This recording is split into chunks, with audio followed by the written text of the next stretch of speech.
You ever walk into a place that feels like it's remembering you? That's how it was with this forest. No maps, no signs, just fog thick enough to choke on, and trees older than anything I've ever seen. The air was heavy, too quiet. No birds, no wind, just this strange rhythm like the forest was breathing. We thought it'd be an adventure, just a weekend hike. But the deeper we went, the more it felt like the trees were listening. And then one of us swore he heard his name, out there in the fog. That's when I realized the forest doesn't just echo sound, it learns it. The van's engine droned low, a steady hum beneath the rising tension inside. Clara Hayes sat rigidly in the passenger seat, her fingers gripping the worn leather notebook on her lap.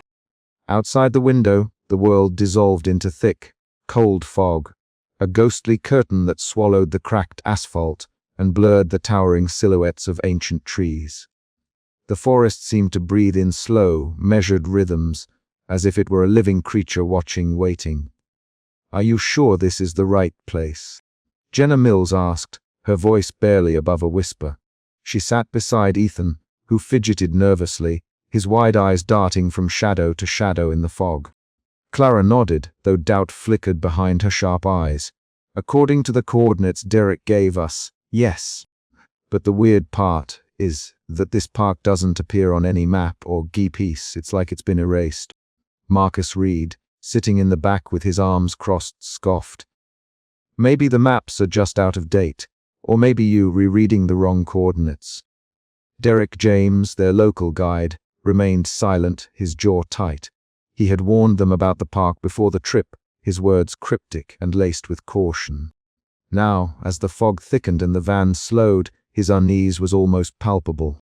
They reached the end of the road, a narrow dirt path leading into the dense forest, and the van halted reluctantly. The campers piled out, the damp air clinging to their skin, carrying a chill that seeped deep into their bones. Clara inhaled deeply, the scent of wet earth and moss filling her lungs.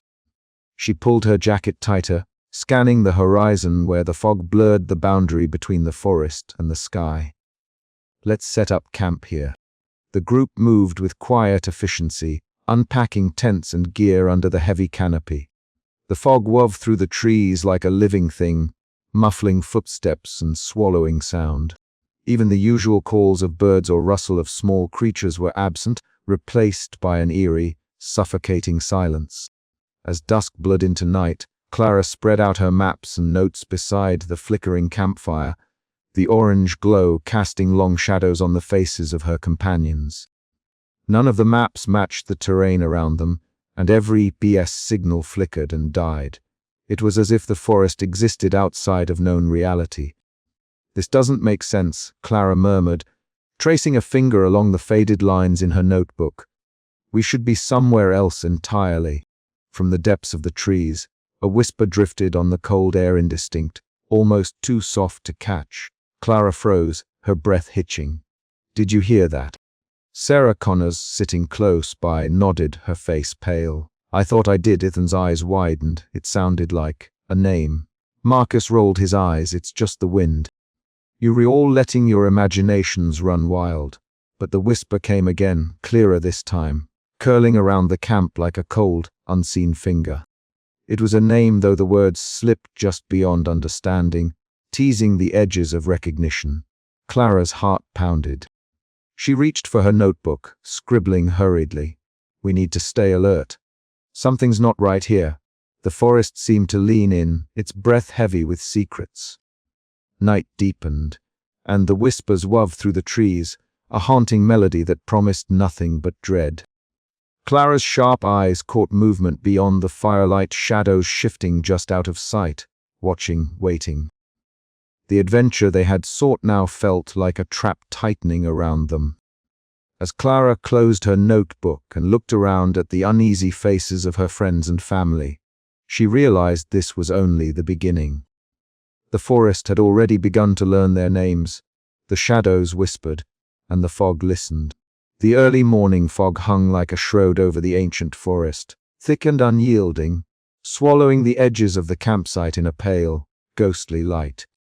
Clara Hayes adjusted the straps of her backpack, her sharp eyes scanning the indistinct silhouettes of towering trees that loomed like silent sentinels. Around her, the group stirred with cautious energy, eager to explore the park that, by all accounts, should not exist on any map or GEPS device. Everyone ready. Clara's voice was steady but carried an undercurrent of tension.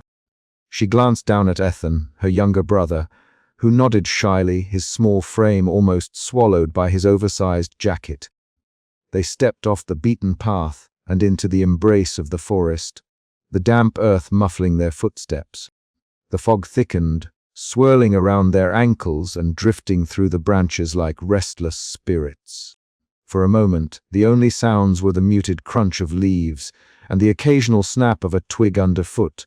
Then, faintly, Clara thought she heard something else. A whisper, soft, breathy, almost indistinguishable from the rustling leaves. She stopped, signaling the others to halt. "Did you hear that?"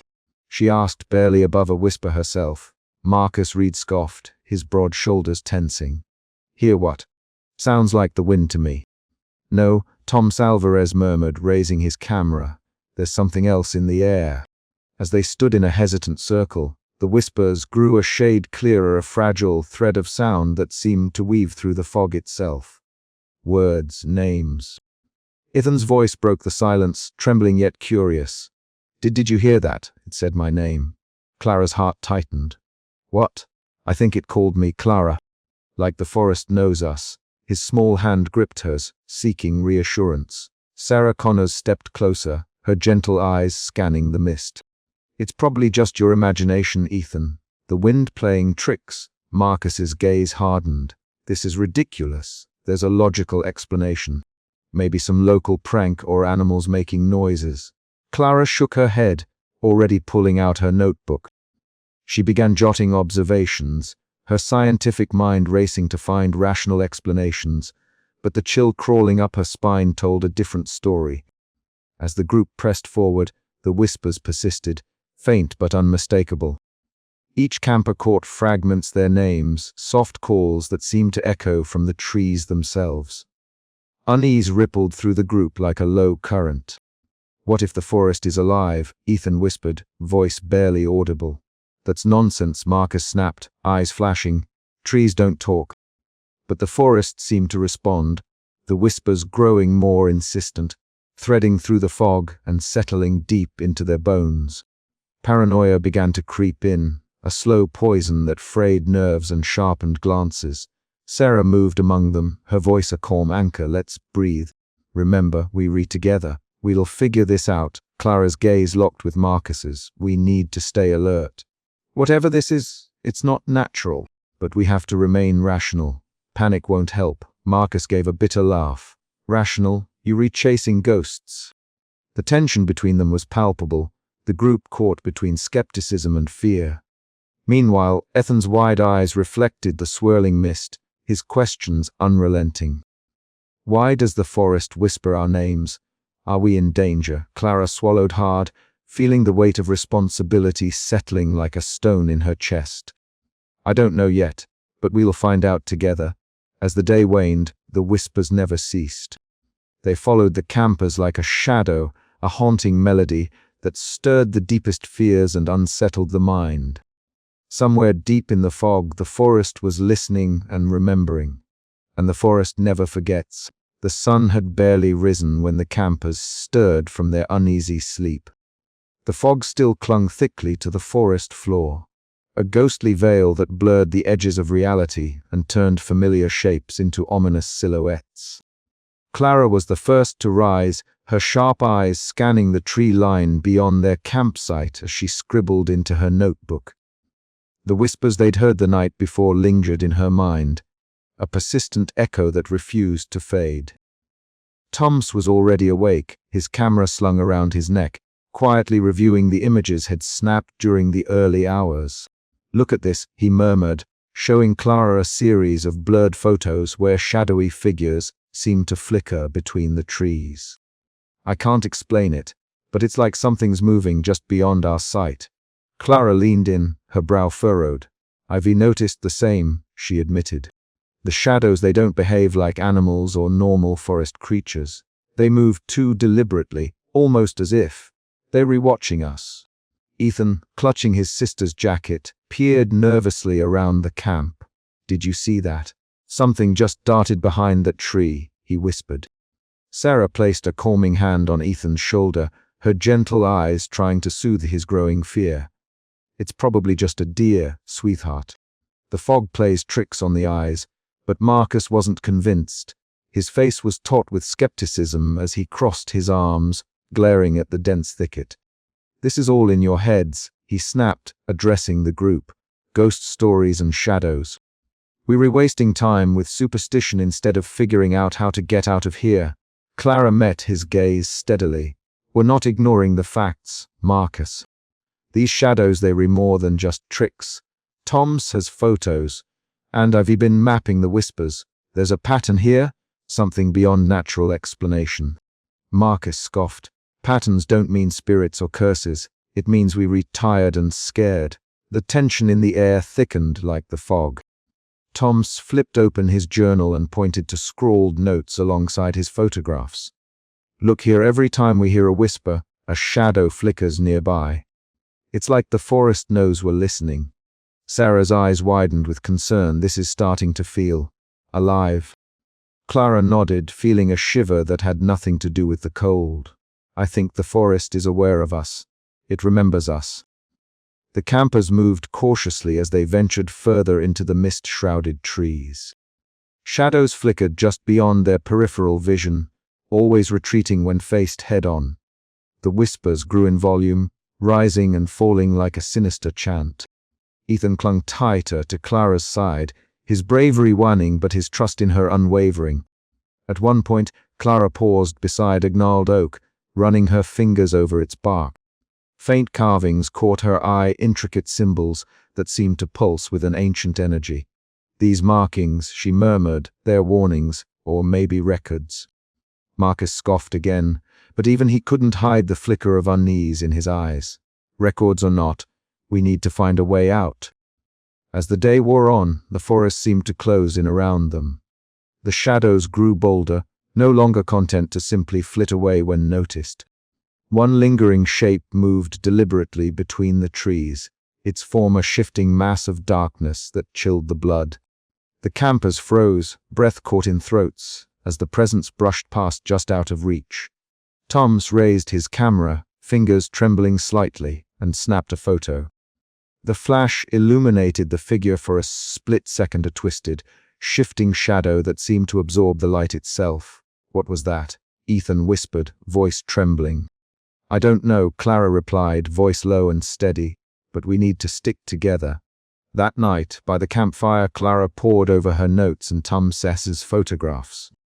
The flickering flames cast dancing shadows on her face as she connected dots invisible to the others.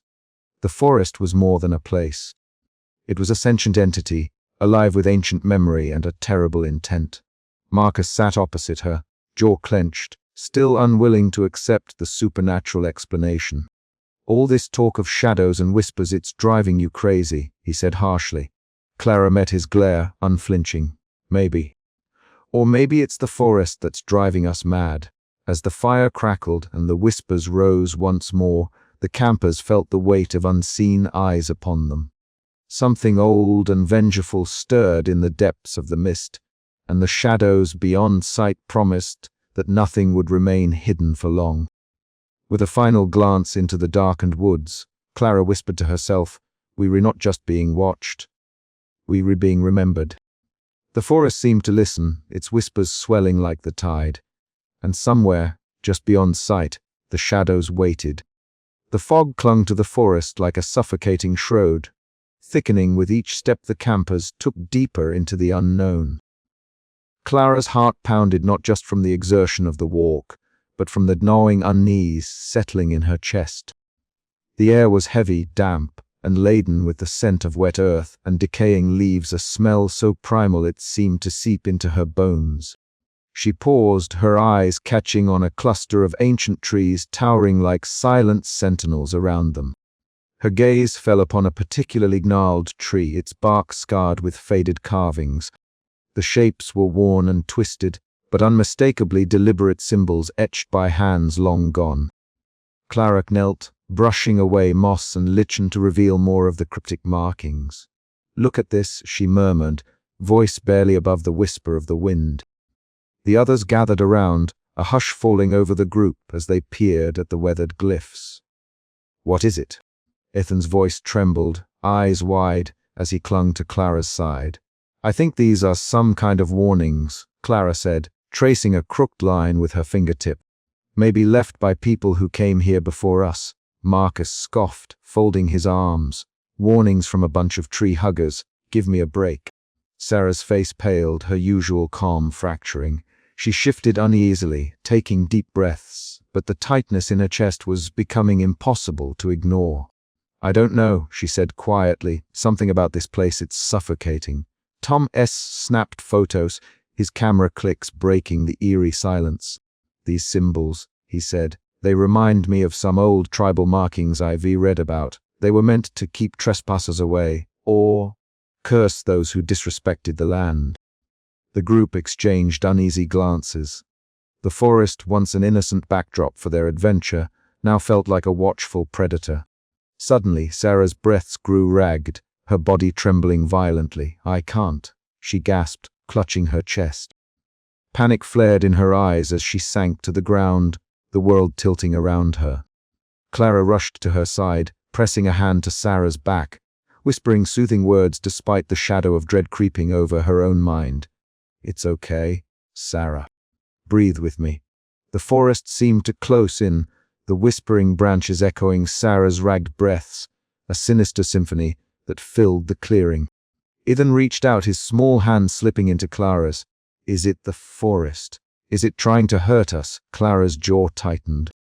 "I don't know," she admitted, "but we have to stay together." Marcus's skepticism boiled over, his voice sharp and aggressive. "This is all in your heads. There's no curse, no spirits, just trees and fog. We need to keep moving, not sit here and freak out." His words sparked tension. Tums shot Marcus a wary look. "You don't think the forest can remember, that it's alive in some way?" "No," Marcus snapped, "that's superstition."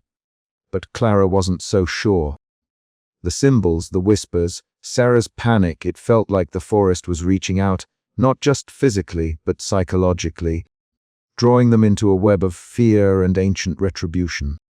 As the sun dipped lower, the fog thickened, swallowing the edges of the clearing. Clara knelt again, pulling out her notebook and sketching the symbols, trying to decipher their meaning.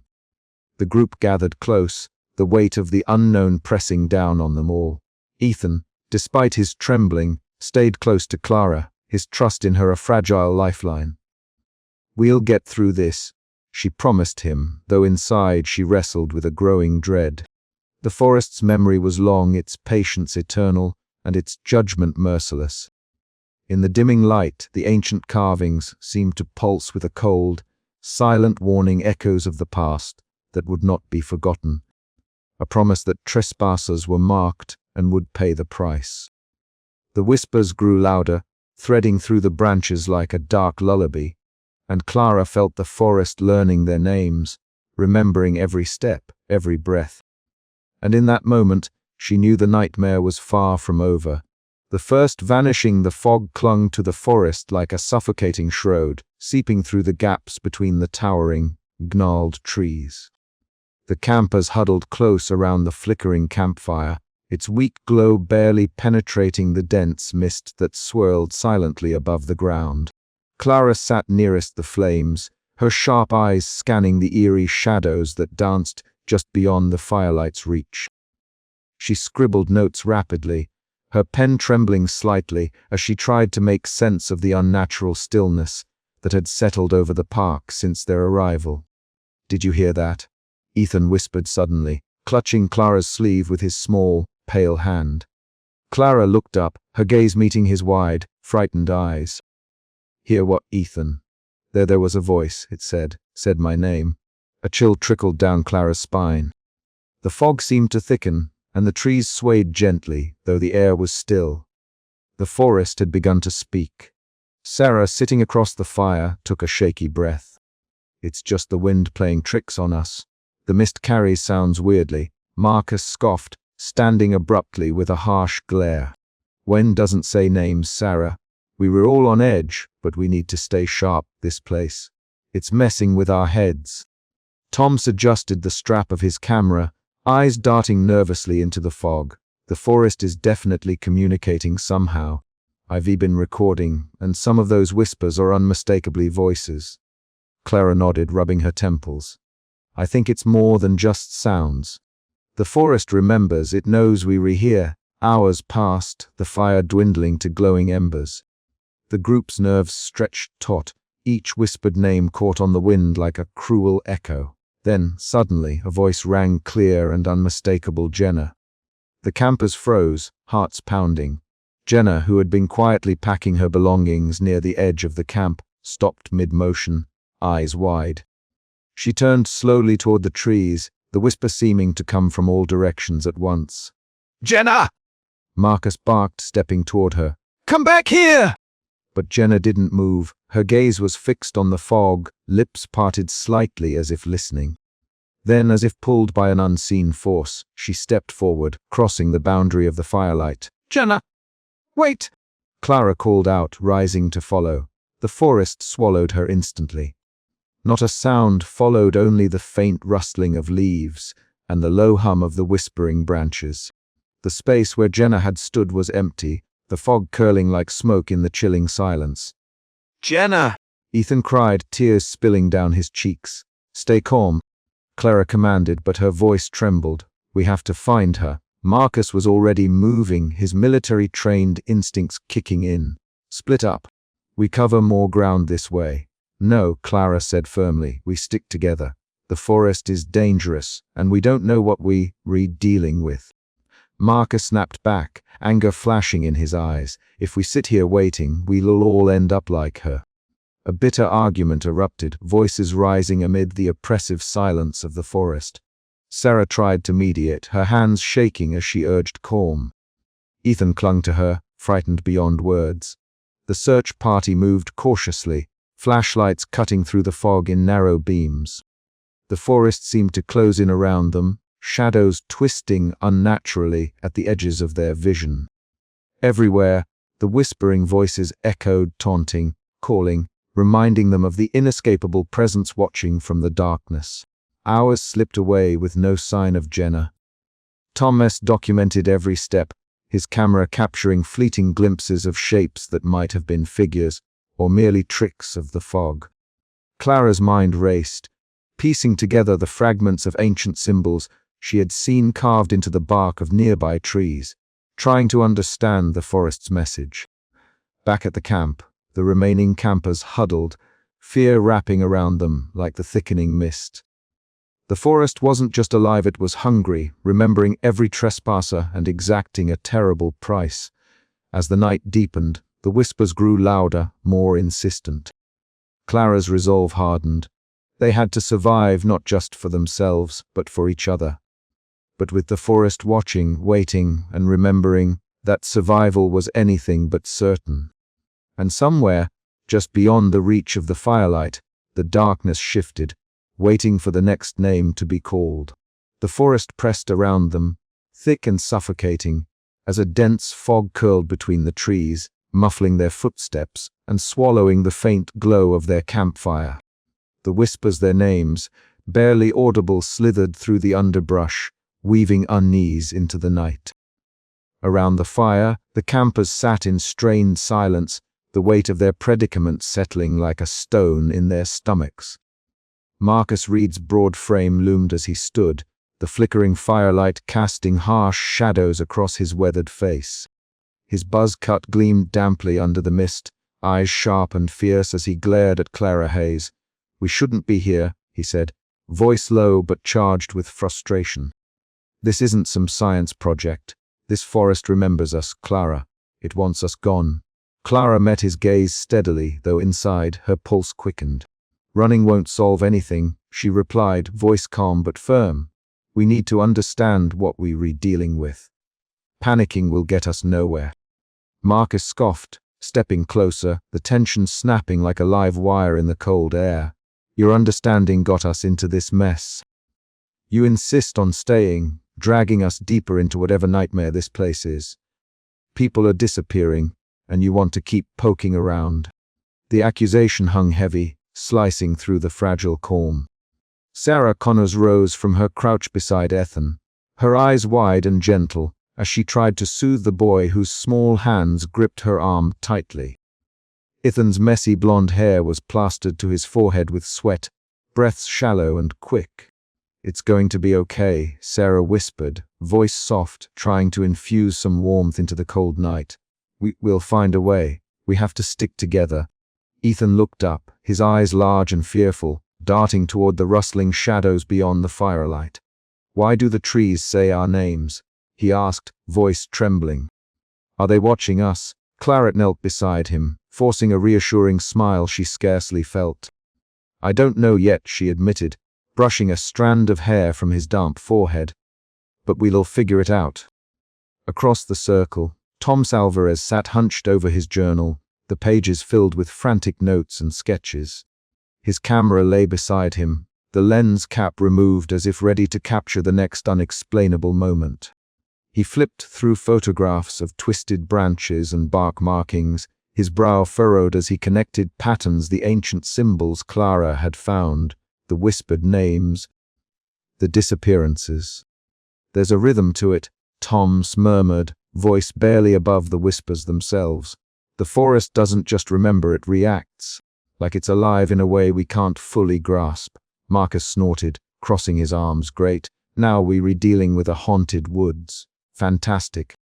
"It's not just superstition," Clara said, standing slowly, voice steady despite the churning fear inside her. "We have to face it head on. If we fracture now, the forest wins." But the seeds of doubt had already taken root. Eyes flicked suspiciously between them. Whispers seemed to swell, soft, urgent threads of paranoia winding through the group. Trust, once a fragile bridge, began to crack under the strain. Sarah's hands trembled as she pressed a cool cloth to her forehead, battling the rising panic she feared she could no longer contain. "We should move at first light," Marcus said abruptly, voice cold. "Staying here is suicide." Clara shook her head. "No. We need to understand the pattern, find a way out that doesn't just lead us into the dark."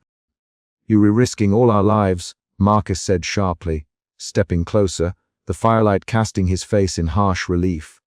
"I won't follow a leader who doesn't see the danger." The group's unity frayed, fear and suspicion cracking open old wounds and new fears alike. Ethan clung to Clara, his small body pressed close, a silent plea for safety in a world that felt increasingly hostile and unknowable. The forest's whispers crept closer, threading through the tense silence, a chilling reminder that their every move was being watched, remembered. Thomas looked up from his journal, eyes dark and serious. "We're running out of time," he said quietly. "The forest isn't just a place. It's a force, and it's reacting to us." Clara swallowed hard, the weight of command settling heavily on her shoulders. She glanced at the circle of faces, some fearful, some angry, all uncertain. The forest outside seemed to lean in, listening, waiting. The night deepened, the whispers growing louder, and the cracks in their trust widened. As the fire sputtered low, Clara knew the fractures in their group might be as dangerous as the forest itself. If they couldn't hold together, they wouldn't stand a chance against what waited in the shadows. And somewhere just beyond the fog, the forest whispered again, calling names, promising retribution. The night was far from over. The night crept over the forest like a living shadow, thickening the fog that hugged the gnarled trunks and twisted branches. Around the flickering campfire, Clara traced her fingers over the ancient carvings she'd discovered earlier that day, the symbols etched deep into the bark of an ancient oak. The firelight cast dancing shadows that seemed to breathe, making the symbols appear to writhe and shift beneath her touch. Each mark told a story older than any living memory, a warning, a curse, a pact forged in blood and silence. "These symbols," Clara whispered, voice trembling as the cold seeped into her bones, "they're not just markings. They're messages from the forest itself." Ethan sat close by, his wide eyes reflecting the fire's glow, clutching a threadbare stuffed animal. The boy's earlier nightmare still clung to him, his small frame shivering despite the layers of clothing. The forest's breath was heavy tonight, the whispers weaving through the trees, calling names in voices that were at once tender and cruel. Sarah sat nearby, her hands clenched tightly in her lap, trying to steady her breathing. Panic was a shadow lurking at the edges of her mind, threatening to engulf her once more. Toms, ever the chronicler, scribbled furiously in his journal, his camera hanging from his neck, capturing the eerie tableau surrounding them. Suddenly, a chill wind swept through the clearing, snuffing out the fire with a hiss. Darkness swallowed the camp in an instant, and the whispers grew louder, swirling in a maddening chorus. Clara's heart pounded as she scrambled to relight the flames, her fingers fumbling desperately. "Did you hear that?" Ethan's voice quivered. "They re-saying my name." Clara swallowed hard, forcing herself to meet his gaze. "It's just the wind, Ethan. The forest is alive in ways we don't understand yet. But we're safe here." Her words felt hollow even to her own ears. In the distance, a sudden shout shattered the fragile calm. Enough! Marcus's voice rang out, sharp and angry, cutting through the fog like a blade. He stormed from the circle, fists clenched, eyes blazing with defiance. "I don't care what this forest is. It's just trees! Nothing can hurt me!" Clara's breath caught as she watched him disappear into the mist, his silhouette swallowed by the whispering shadows. Moments stretched, then the forest answered. A guttural scream echoed through the trees, raw and desperate. Silence fell like a shroud. Marcus was gone. The group sat frozen, the weight of what had just happened pressing down on them like the fog itself. Fear, sharp and unrelenting, burst through the fragile veneer of reason. "We have to move," Sarah urged softly, voice shaking. "We can't stay here waiting to be picked off one by one." Clara shook her head, eyes fixed on the symbols in her journal. "No. We need to understand this first. If the forest remembers, if it's alive, then these carvings might be the key." Tums nodded, his face pale but determined. "Ivy found records of similar disappearances, centuries old. People who entered these woods and never came out. The signs match." The forest seemed to lean closer, the branches creaking like bones, the whispers now a sinister lullaby threading through their minds. Nightmares crept into waking hours, visions of ancient spirits flickering at the edge of perception, vague shapes with hollow eyes, faces twisted in sorrow and rage.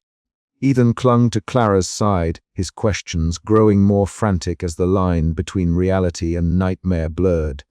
Clara, too, felt her grip on sanity slip, but she forced herself to hold on to lead. The forest was not just a place, but a living memory, a sentinel of vengeance. And it was hungry. As the first light of dawn began to bleed through the fog, Clara's resolve hardened. They were trapped in a nightmare older than time itself, and only by confronting the ancient spirits and the forest's dark past could they hope to survive. But the question lingered like a cold echo: what price must they pay to escape the forest's relentless memory? And who would be the next to vanish into the whispering shadows? The forest was watching, listening, learning, and it would not forget. The fog had thickened overnight, and now it pressed against the campers like a living thing, an unyielding, choking shroud that swallowed sound and blurred vision. Branches twisted in unnatural contortions, their shapes indistinct in the half-light but unmistakably reaching, grasping at the edges of human presence. The forest was no longer merely a backdrop. It was an active predator. Clara tightened her grip on the journal she carried, the worn leather cover creaking softly in the damp air.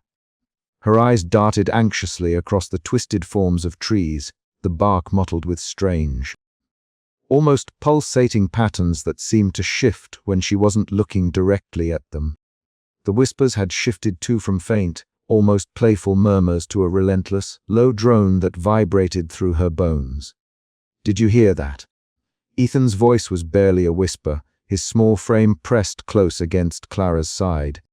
His wide eyes reflected the pale light, brows furrowed with a mix of curiosity and fear. The trees, they were talking again. I hear them, Clara replied, her voice steady despite the knot tightening in her stomach. But we have to stay calm. We have to keep moving. Marcus strode ahead, his broad shoulders squared, as if daring the forest itself to challenge him. Yet even his usual confident stride had slowed, his eyes scanning the shifting shadows with a new, wary respect. Moments ago, he had thrown a rock into the underbrush, only to hear his own name whispered back, carried on the wind like a curse. "This is bullshit," Marcus spat, voice rough. "It's just the wind playing tricks. There's no such thing as ghosts or spirits messing with us." Clara wanted to argue, to lean on her scientific training and reason this out, but even she couldn't deny the evidence piling up. The forest was alive with something ancient and malevolent, and it was hunting them. Sarah stumbled suddenly, clutching her chest as a sharp intake of breath escaped her lips. The panic that had been simmering beneath the surface for days now erupted in waves. "I can't," she gasped, knees buckling. Clara caught her before she hit the ground, heart hammering as she tried to soothe her. "It's okay, Sarah. Breathe with me," Clara urged, voice gentle but firm. The firelight flickered against Sarah's pale face, eyes wild with terror. The panic attack was a cruel mirror of the group's unraveling sanity, a physical manifestation of the dread that gripped them all. Tom knelt nearby, camera forgotten around his neck as he watched the scene unfold, the weight of documenting this nightmare pressing heavily on his shoulders. "We need to keep moving," he said quietly. "If we stay here, the forest will pick us off one by one." Clara nodded, pushing Sarah upright with as much care as she could muster. "We'll take it slow. Everyone, stay close. Don't let the fog separate us." Branches scraped against their skin like cold fingers, and the whispers swelled into a cacophony that clawed at their minds. Clara's heart pounded as she glanced over her shoulder, catching a glimpse of flickering shadows that darted beyond the campfire's glow. "We need to find shelter," Marcus grunted, voice shaky despite his bravado. "This place is eating us alive." "There's no shelter here," Clara said, swallowing hard. "Only the forest." Her words hung heavy in the damp air. The forest was not just a place to be feared, it was a force with will and memory, and it remembered every trespasser. It was punishing them for their intrusion. As they moved deeper into the fog, the whispers morphed into sharp, almost audible names, their names carried on the breath of the wind. Ethan whimpered softly, clutching Clara's hand tighter. "I'm right here, Ethan," she whispered, trying to infuse her voice with strength she didn't feel. "We'll get through this." But the forest was not finished. Branches twisted violently above them, blocking the scant moonlight and plunging them into a suffocating darkness. The shadows lengthened, flickering like specters dancing just out of reach. Marcus stopped abruptly, eyes wide as a figure seemed to materialize in the mist. He swung his arm out, swiping at the air, but there was nothing there. His breathing quickened, panic breaking through his veneer of control.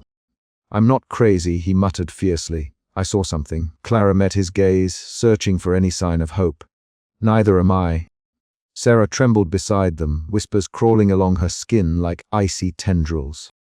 The panic attacks would come again. She was brittle, a fragile shard in the midst of their crumbling group. Clara's mind raced, looking for a way to hold them together. Notes and maps felt useless against the creeping dread, but she clung to her role as leader. "We stick together," she said firmly. "No one goes off alone. We find a clearing, rest, and figure out our next move." The forest seemed to listen, its whispers dropping to a sibilant hush, as if mocking their fragile hope. As they pressed forward, the oppressive silence returned heavier now, laden with threat. Clara's heart beat in time with the rustling leaves, each breath a fragile thread holding back the abyss. And somewhere in the fog, the forest waited, patient and unyielding, ready to claim the next lost soul. The night stretched endlessly. Shadows danced just beyond sight, and the forest's whispers never ceased. Clara's eyes burned from exhaustion, every nerve alight with tension. Marcus lagged behind, silent now, his bravado shattered by the unseen horrors. Sarah leaned heavily on Clara, her panic subdued but never far from the surface. Ethan's small hand in hers was a lifeline, fragile yet fierce. Tums moved quietly, capturing every detail, every flicker of movement, every whispered name. His camera's flash was a brief punctuation in the darkness. The forest was alive and it was hungry. We can't let it break us, Clara whispered, voice hoarse. We have to hold on. The fog thickened again, swallowing their forms one by one, and the chorus of whispers rose once more. The descent into darkness had begun, and none of them knew if there would be a dawn. The dense fog pressed heavily against Clara's skin as she stepped out from the shadowed cluster of trees into the small clearing. It was as though the forest itself exhaled a cold breath, a breath laced with whispered secrets and ancient grudges. She paused, closing her eyes for a moment, and the silence stretched, thick and suffocating. Then came the whispers, soft, barely audible, their tone mournful yet accusing. Clara's mind immediately spiraled back to another kind of silence, the one she had known for years now. The silence left by the crash that stole her parents and ruptured her world. She sank down onto a moss-covered rock, her hands trembling despite the chill in the air. "Why us?" she whispered to the forest, her voice breaking. The trees seemed to lean in closer, their branches creaking like old bones. She thought of the unforgiving nature of the woods, how it claimed those who trespassed, much like how death had claimed her parents. Her guilt, sharp and raw, gnawed at her, but beneath it was a spark of something fiercer, determination. If this forest was like death, relentless and unforgiving, then she had to outlast it. For Ethan, for herself, a sudden rustle snapped her out of her reverie. Turning sharply, Clara saw Ethan stepping cautiously into the clearing, his small frame almost swallowed by the towering trees. His blonde hair was tousled, and his wide eyes reflected a flicker of fear and something else. "Clara," he said softly, his voice trembling but steady. "I think I saw something moving, near the west ridge." Clara's heart slammed in her chest. The forest was alive with shifting shadows, and every whisper seemed to carry a warning. "Stay close," she told him, forcing calm into her tone. But Ethan surprised her. Instead of retreating, he took a tentative step forward. "I want to help," he said. "I don't want to just hide anymore." Before Clara could respond, a shadow slithered between two ancient trunks, a dark shape indistinct but undeniably there. Ethan stiffened, eyes wide, yet he didn't flee. Clara grabbed his hand, pulling him behind her back as she scanned the gloom. "We face it together," she murmured. The shadow moved closer, a whisper of movement against the fog. Ethan, trembling but resolute, gripped her hand tighter and, with a shaky breath, stepped out from behind her. Hey! He called, his voice cracking but loud enough to pierce the silence. The shadow recoiled, dissolving like mist in sunlight, but the moment lingered, a fragile victory that sent a ripple of hope through Clara's chest. Back at camp, the fire sputtered weakly, its glow barely pushing back the encroaching darkness. Marcus paced near the dying embers, his jaw clenched and eyes hard. "We can't just sit here waiting for the forest to decide who's next," he snapped. "We need to fight. We need to break through this place before it's too late." Sarah sat nearby, her hands folded tightly in her lap, eyes darting nervously between Marcus and Clara. "We have to be careful," she said quietly. "Panic won't help us." Marcus scoffed, the lines on his weathered face deepening. "Panic, no. But action, yes. This place is playing with our heads. We have to take control." Clara met his gaze steadily. "We will survive by staying together," she said firmly. "Dividing ourselves only makes the forest stronger." Marcus's shoulders tensed. "You're too soft," he muttered, before stalking away into the darkness. Tums, camera hanging from his neck, scribbled notes in his journal, his eyes flicking toward the shadows with a mixture of dread and curiosity. "The forest remembers," he said softly. "Every step, every breath. It's like we were walking through a nightmare that's been waiting for us." The group huddled close, the flickering lantern light casting long, wavering shadows across their faces. Clara felt the weight of their fear, the slow erosion of hope, but also the fragile threads that still held them together. Ethan's unexpected courage was a beacon in the gloom, a reminder that even in the darkest places, light could find a way. As the night deepened, the whispers rose again, threading through the trees like a tapestry of sorrow and warning. Clara tightened her grip on Ethan's hand, her resolve hardening. They might be trapped in a forest that remembered every trespasser, every lost soul, but she would not let the forest win, not yet. "We have to keep moving," Clara said, voice low but resolute. "The forest is watching us, but we're not giving in. Not while we still have breath in our lungs." Outside the circle of firelight, the fog shifted, the trees seeming to lean closer, their whispering voices weaving an ancient song of vengeance. The ties that bound them to this place were growing stronger, but so was Clara's will to survive. And as dawn threatened to break, she knew the true battle was only beginning. The forest's grip tightened with a cruel inevitability, as if the very earth beneath their feet had decided to swallow them whole. Clara felt it first, an insidious pressure pressing against her chest, the air thickening until every breath tasted like damp earth and decay. The fog, once a mere veil, now slithered like a living thing, curling around limbs and whispering in voices that seemed to echo from the bark itself. "We have to get out," Marcus growled, his voice rough and urgent as he pushed against a twisted bramble that seemed to grow denser with every shove. "This place. It's not natural." Clara nodded, swallowing the lump of dread that rose in her throat. "We try the North Ridge again. It has to lead out." Ethan clung to her sleeve, wide-eyed. "Do you think the forest remembers us?" Her heart tightened. "It does. Every step we take, it's watching." The group moved as one, footsteps muffled by the thick moss carpeting the forest floor. The trees loomed like silent sentinels, their gnarled branches reaching overhead like twisted fingers. Clara's sharp eyes caught movement in the corner of her vision, shadows that didn't belong, flickering just beyond sight. She pushed the thought away, focusing on the path ahead, but the forest had other plans. As they approached the ridge, the ground seemed to shift beneath them. Paths they just traveled disappeared, replaced by snarls of thorns and fallen logs blocking their way. Tom's cursed softly, flipping through his worn journal illuminated by the flickering light of their campfire. "Look at this," he whispered, showing Clara a series of sketches and notes. The patterns in the whispers, they were not random. The forest is, remembering. Every name, every movement. It's like the trees themselves are alive with memory. Clara's pulse quickened. So it's not just haunting us, it's trapping us. Sarah knelt beside a trembling Ethan, her gentle hands brushing the boy's messy blonde hair. "We have to stay calm," she murmured, her voice a fragile anchor in the suffocating darkness. "Panic won't help us."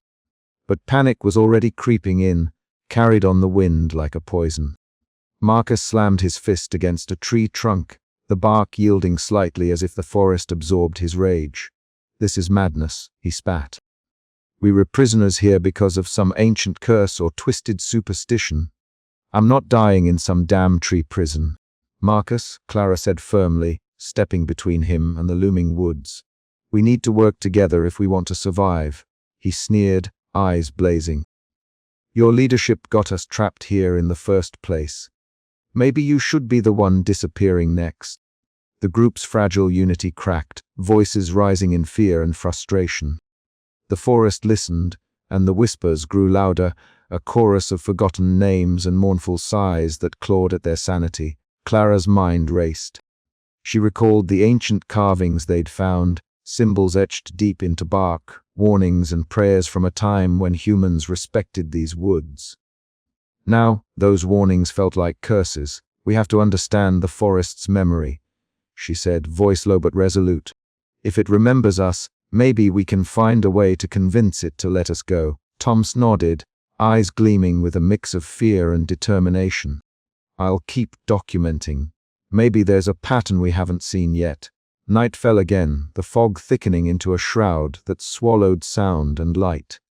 The campers huddled close, exhaustion dragging heavy limbs and clouding minds. Somewhere beyond the firelight, The forest whispered their names, a haunting lullaby of dread. Clara stared into the shifting shadows, knowing that the forest was no longer just trees and mist. It was a living, breathing prison with a memory that would never forget, and a vengeance that would never yield. And as the wind carried the faintest whisper of her name, Clara realized with chilling clarity, the forest's grip was not just physical.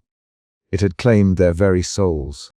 The night stretched endlessly, and the campers waited, trapped in a nightmare that refused to end. The early morning fog hung thick and heavy, swallowing the camp in a damp, oppressive silence that felt almost suffocating. Marcus Reed paced near the edge of the clearing, his broad frame rigid with frustration and anger. The usual skeptical and confrontational glint in his weathered eyes had deepened into something darker, desperate. His breath came out in sharp, visible puffs as he muttered curses under his breath, the mist swallowing his words almost as soon as they left his lips. Clara watched him from across the campfire's dying embers, her sharp eyes narrowing as she took in his restless movements. Marcus had been the most vocal skeptic since their arrival, dismissing the whispers in the trees as tricks of the mind, the fog as an atmospheric anomaly, and the disappearances as accidents or missteps. But something had shifted in the last hours, his bravado faltering against the relentless weight of the forest's presence. "Marcus, come back," Clara called softly, rising and stepping towards him. She kept her tone steady, though a knot of unease tightened in her stomach. Ethan clung close to her side, his small hand wrapped tightly around hers, his wide eyes flicking nervously toward the shadowed tree line. Marcus stopped and turned, his face hard and unreadable. "There's nothing here but old trees and fog," he said, voice low and harsh. "This whole place is a goddamn trap, and I'm done playing their game." Without warning, he stormed deeper into the fog, fists clenched at his sides, shouting a challenge into the hollow silence. "If there's something here, show yourself!" "I'm not afraid." The forest answered not with a voice, but with a sudden, chilling rustle. The whispering branches seemed to twist and reach out like spectral fingers, curling around Marcus's figure as he stood defiantly in the center of the clearing.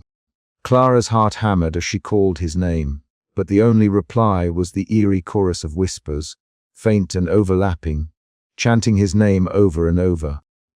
The fog thickened, swallowing his form until he was gone, vanished as though the forest had simply erased him from existence. A strangled cry escaped Sarah Connors as she clutched at Clara's arm, panic flooding her gentle eyes. "He's gone," she whispered, voice trembling. "Marcus, he's gone." The camp erupted into chaos.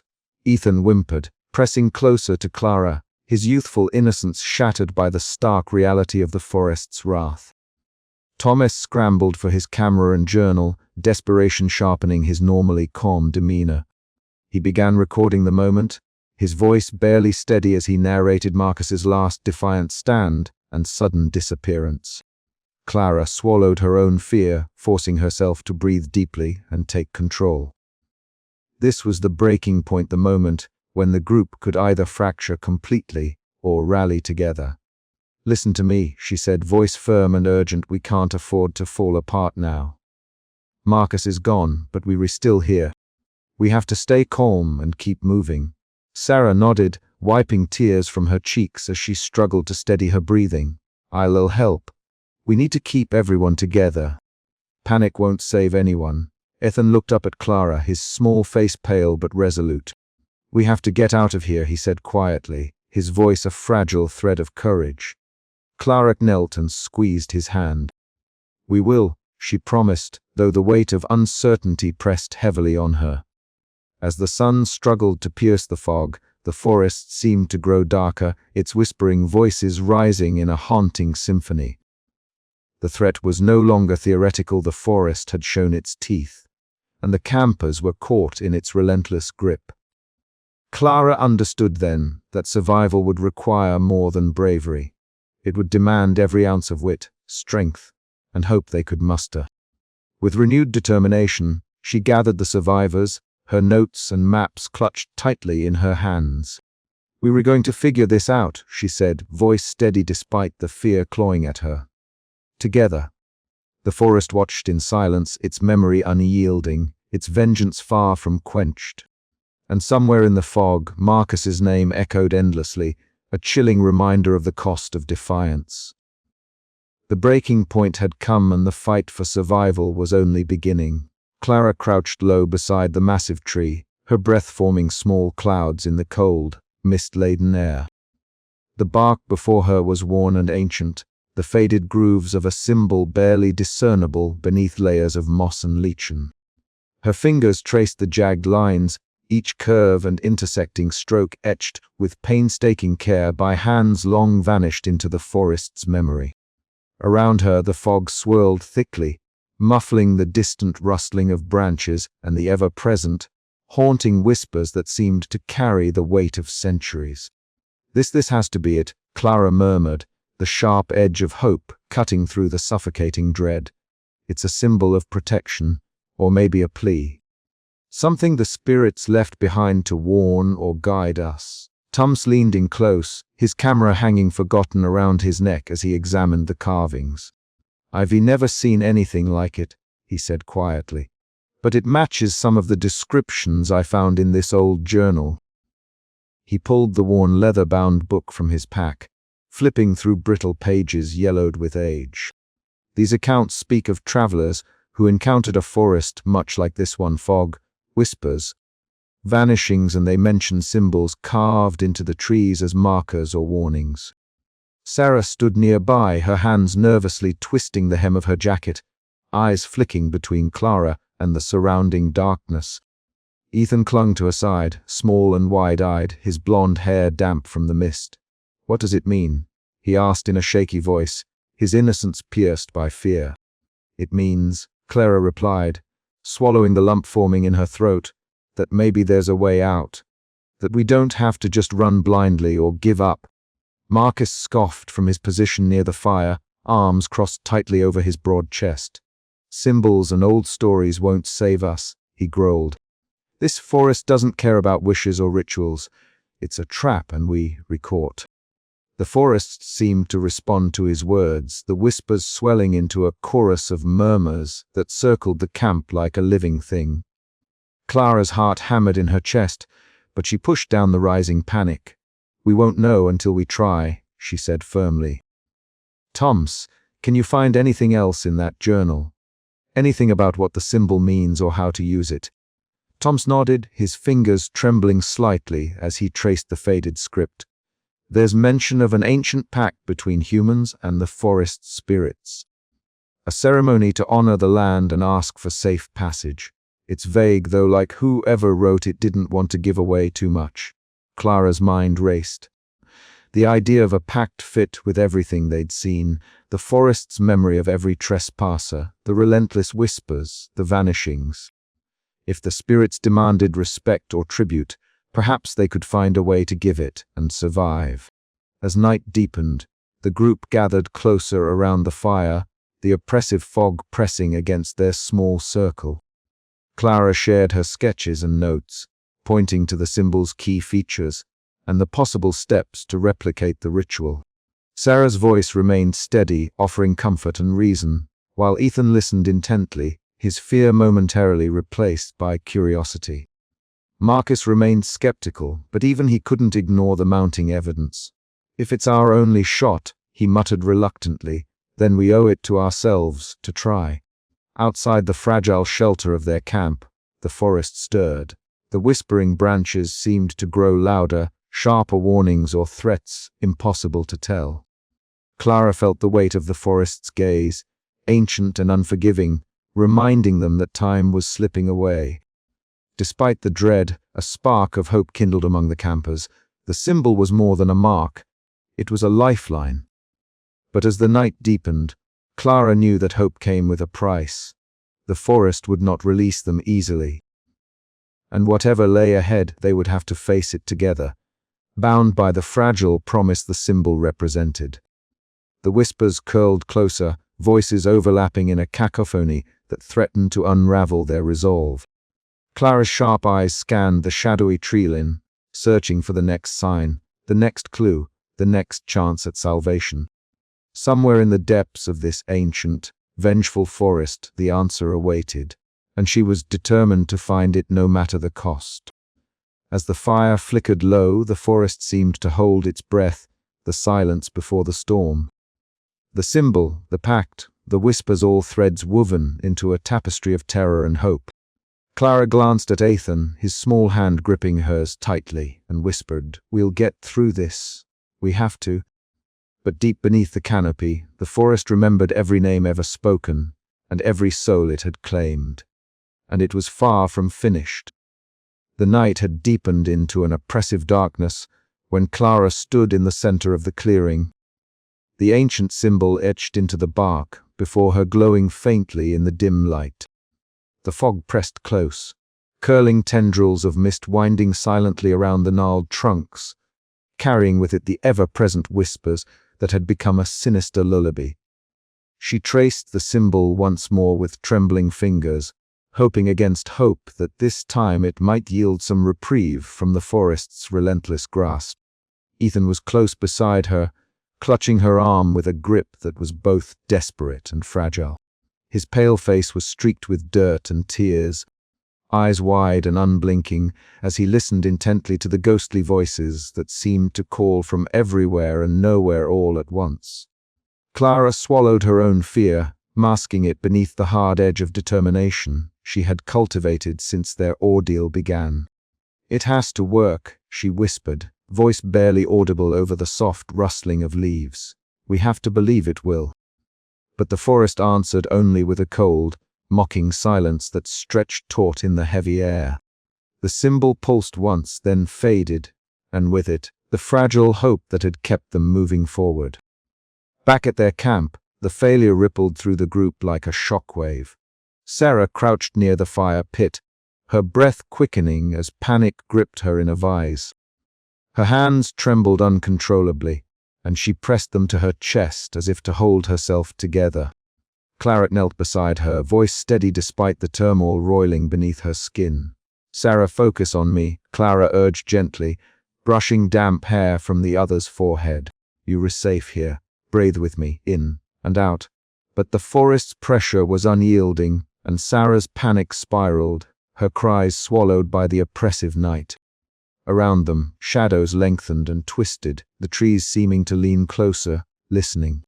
Tom's, ever the chronicler, sat hunched over his journal by the flickering firelight.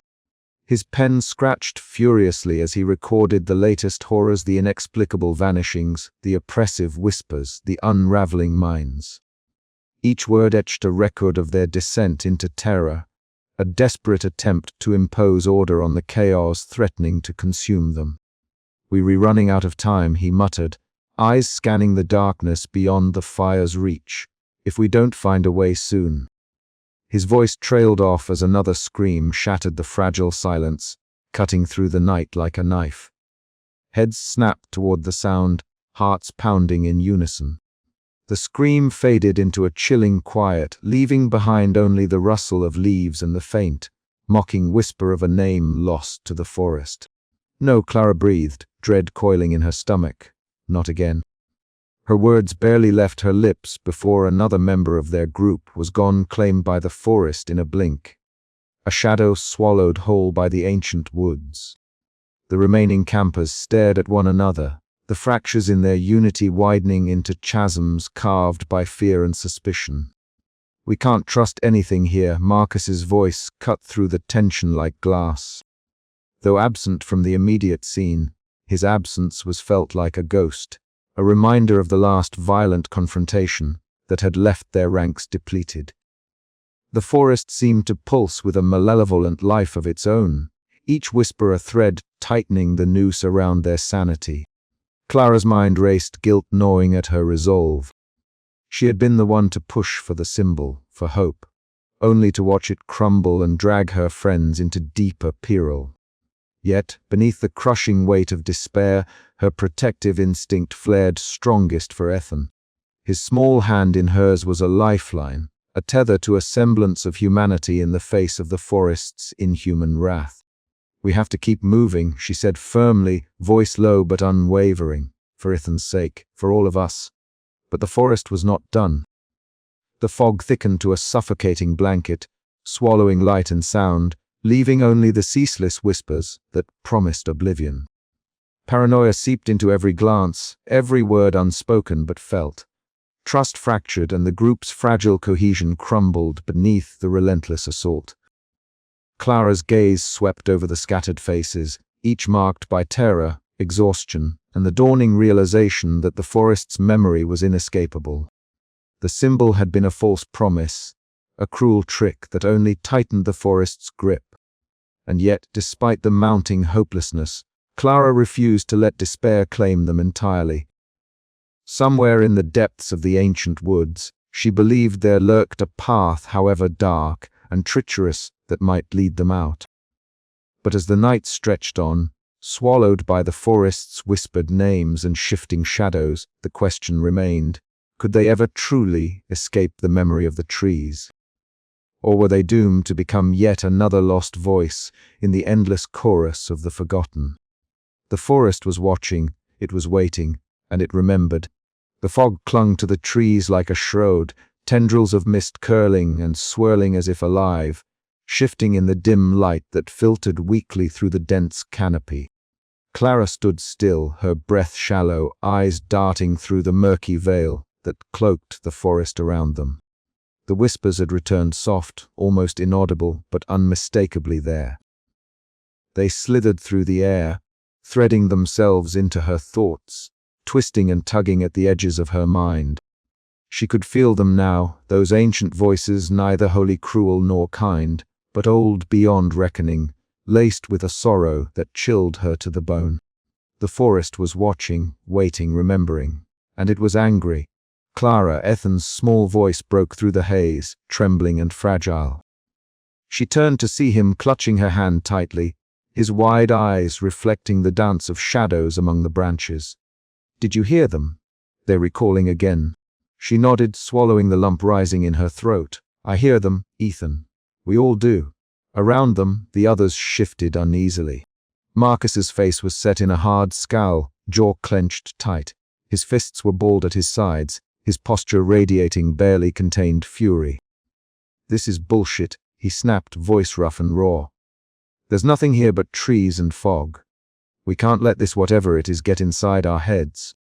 But even as he spoke, the shadows flickered at the edge of his vision, shapes that moved just beyond understanding, shifting and stretching like smoke caught in a breeze.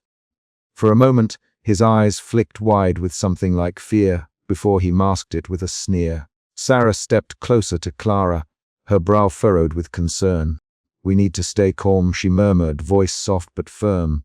"Panic won't help any of us." Tom crouched nearby, camera poised but trembling in his hands. He snapped a photo of the swirling mist, then scribbled quickly in his journal, his eyes scanning the eerie scene with a mixture of fascination and dread. The forest was no longer just a place. It was a presence, a living, breathing entity woven from the ancient spirits that had long guarded its sacred domain. Its whispers were not merely sounds but tendrils of thought, threading into the very fabric of the campers' minds. Clara forced herself to breathe deeply, to push back the rising tide of panic clawing at her chest. She had to lead. She had to protect Ethan. But the burden was growing heavier with every passing moment. Suddenly, the whispers crescendoed into a chorus, voices overlapping in a haunting melody that seemed both mournful and wrathful. The shadows coalesced into darker shapes, figures flickering at the edge of vision, their forms indistinct, like memories half remembered or dreams half forgotten. Ethan whimpered, pressing closer to Clara. "Are they watching us?" She squeezed his hand, her own voice barely a whisper. "Yes, and we have to be ready." Marcus spat on the ground, eyes blazing. Ready for what? To be swallowed whole by some ghost stories, but the forest answered in kind. A sudden gust stirred the fog, branches creaking and groaning as if flexing unseen limbs. The whispers turned sharper, more insistent, invading the campers' minds with images, faces twisted in silent screams, hands clawing at the earth, shadows slipping between the trees. Sarah reached out to Clara, steadying her with a gentle touch. "We all scared," she said softly. "But we have to stay together." Tom's voice broke through the tension. "The spirits they were trying to communicate. I've seen carving symbols that match those in the journal. It's like they want us to understand." Clara's eyes narrowed, determination hardening within her. "Then we listen. We learn. Because if we don't, this forest will claim us all." As night deepened, the whispers never ceased. The Watchers, ancient spirits bound to the forest, loomed ever closer, their presence a tangible weight pressing down on the group. Fear gnawed at their resolve, threatening to fracture what little unity remained. But Clara refused to falter. She gathered the remaining campers, her voice steady despite the terror pooling in her gut. "We face this together. We'll find a way through. Because the forest remembers, and so do we." Outside their fragile circle of light, the shadows shifted once more, watching, waiting. The forest's memory was alive, and it was hungry. Hours later, Clara sat beside Ethan, both of them wrapped in blankets that did little to quell the cold that seeped into their bones. The whispers had ebbed and flowed like a tide, never fully vanishing. Ethan's small hands trembled in hers. "Do you think they'll let us go?" he asked, voice barely audible. She swallowed the lump in her throat, forcing a reassuring smile. "I don't know, but we have to believe we can." A sudden rustle in the underbrush snapped them both to attention. Marcus appeared, eyes wild, breath ragged. "We can't wait any longer," he growled. "The forest is closing in. We have to move now." Clara stood, meeting his gaze. "We move together. No one gets left behind." He hesitated, then nodded, the barest hint of respect flickering in his eyes. Sarah and Tom's joined them, each carrying what little they could salvage. The forest around them seemed to pulse with unseen life, the Watchers growing restless. Clara took a deep breath, steeling herself for what lay ahead. The final confrontation was near. The forest's wrath was not just a force of nature, it was an ancient vendetta, a memory carved into the very bark of every tree. And they were trespassers. The Watchers whispered once more, their voices a haunting lullaby of warning and despair. Clara glanced back, the fog swirling like living smoke. "We have to fight," she whispered, "or we become part of the forest's memory forever." With that, she stepped forward into the waiting shadows, the Watchers closing in around them. The forest was alive, and it was watching. Clara's heart pounded as she led the group through the spectral forest. The ancient spirits moved with them, shifting shadows, flickers of darkness that darted just beyond sight, always watching, always whispering. The dense fog wrapped around them like a cold embrace, muffling sounds and distorting shapes until reality felt fragile and unreal. Each step was a battle against the suffocating dread that clawed at their minds. Clara's sharp eyes scanned the surroundings, trying to decipher the forest's language hidden within the rustling leaves and shifting shadows. Tom's followed closely, his camera clicking quietly, attempting to capture evidence of the unseen Watchers. Suddenly, a chill swept through the group as a low chorus of whispers rose in a crescendo. Faces formed fleetingly in the mist, ghostly visages of past trespassers, their eyes hollow, mouths open in silent screams. The ancient spirits were no longer content to watch from the shadows. They sought to break the campers' resolve. Marcus snarled, raising his voice in defiance. Enough! "We were not ghosts. We were alive." But the forest swallowed his words, responding with a wave of oppressive silence that crushed the air from their lungs. Sarah moved to Clara's side, her gentle presence a fragile light in the encroaching darkness. "We have to stay strong," she urged. "Together." Clara nodded, swallowing her fear. "We need to find the symbol, the key to this place. It's our only hope." As the Watchers closed in, the group steeled themselves for the trials ahead. The forest was sentient, vengeful, and merciless, but Clara's will burned bright. They would face the ancient spirits, confront the forest's wrath, and fight for their survival. Because if they failed, the forest would remember them forever. And it would not forget. Outside, the wind moaned through the branches, carrying the whispers of the watchers into the night. The forest waited patiently for its next visitors, its memory alive and eager, its wrath eternal.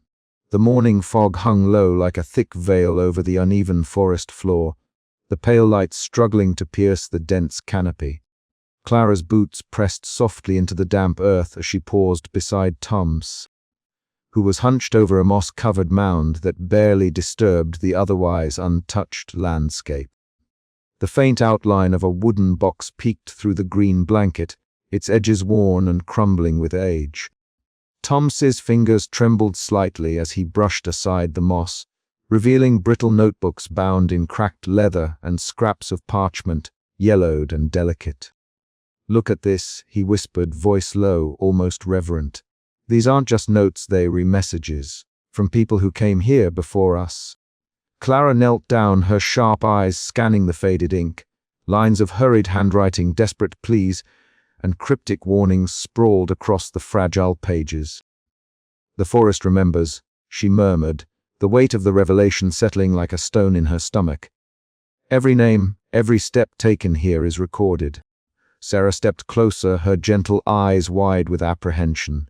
"And none of them left." Tom shook his head, biting his lip. "No. They vanished one by one, just like us. But they tried to fight back, left clues, maybe hoping someone would find them." Ethan, clutching Clara's sleeve, peered over her shoulder. "Like a trail." Clara exchanged a glance with Tom's. "Exactly. If we can follow their path, maybe we can understand how to get out." The group packed the fragile contents carefully, each member exchanging uneasy looks. The forest around them seemed to breathe, the whispering branches rustling faintly as if warning against their intrusion. Setting off along the trail marked by the faintest signs of human passage, broken twigs, scuffed leaves, and crude symbols carved into bark, the campers moved cautiously. The oppressive fog curled around them, tendrils of mist weaving between gnarled roots and twisted trunks, muffling footsteps and swallowing sounds. Marcus's absence was a silent void, his aggressive voice replaced by a suffocating tension.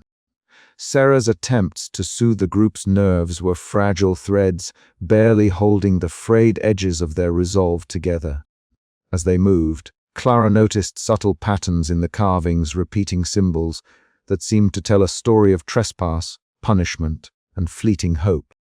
"This symbol here," she pointed to a spiraling glyph etched deep into a tree. "It matches the one we saw earlier. It's like a signature, a mark left by those who tried to bargain with the forest's spirits."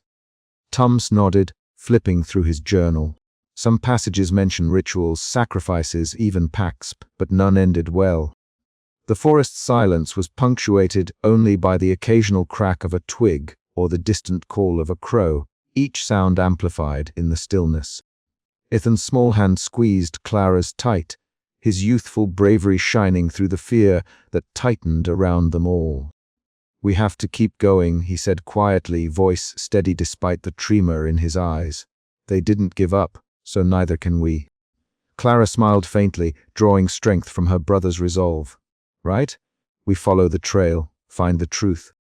Suddenly, a rustle from the dense underbrush snapped their attention. Shadows twisted unnaturally, merging with the ever-thickening fog as if the forest itself was shifting to block their path. Clara's heart hammered in her chest, the whispering branches seeming to close in, pressing their memory upon the living. "Stay close," she commanded, voice firm despite the rising dread. "We were not alone here." The campers formed a tight circle, every sense alert.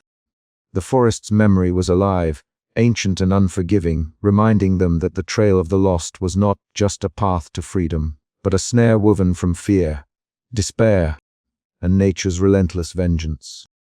As they pressed forward, the line between past and present blurred, and the forest whispered their names once more, each call a reminder of those who had vanished before. The fragile hope Ethan ignited flickered against the gathering darkness, a beacon in a landscape that remembered too well and forgave nothing.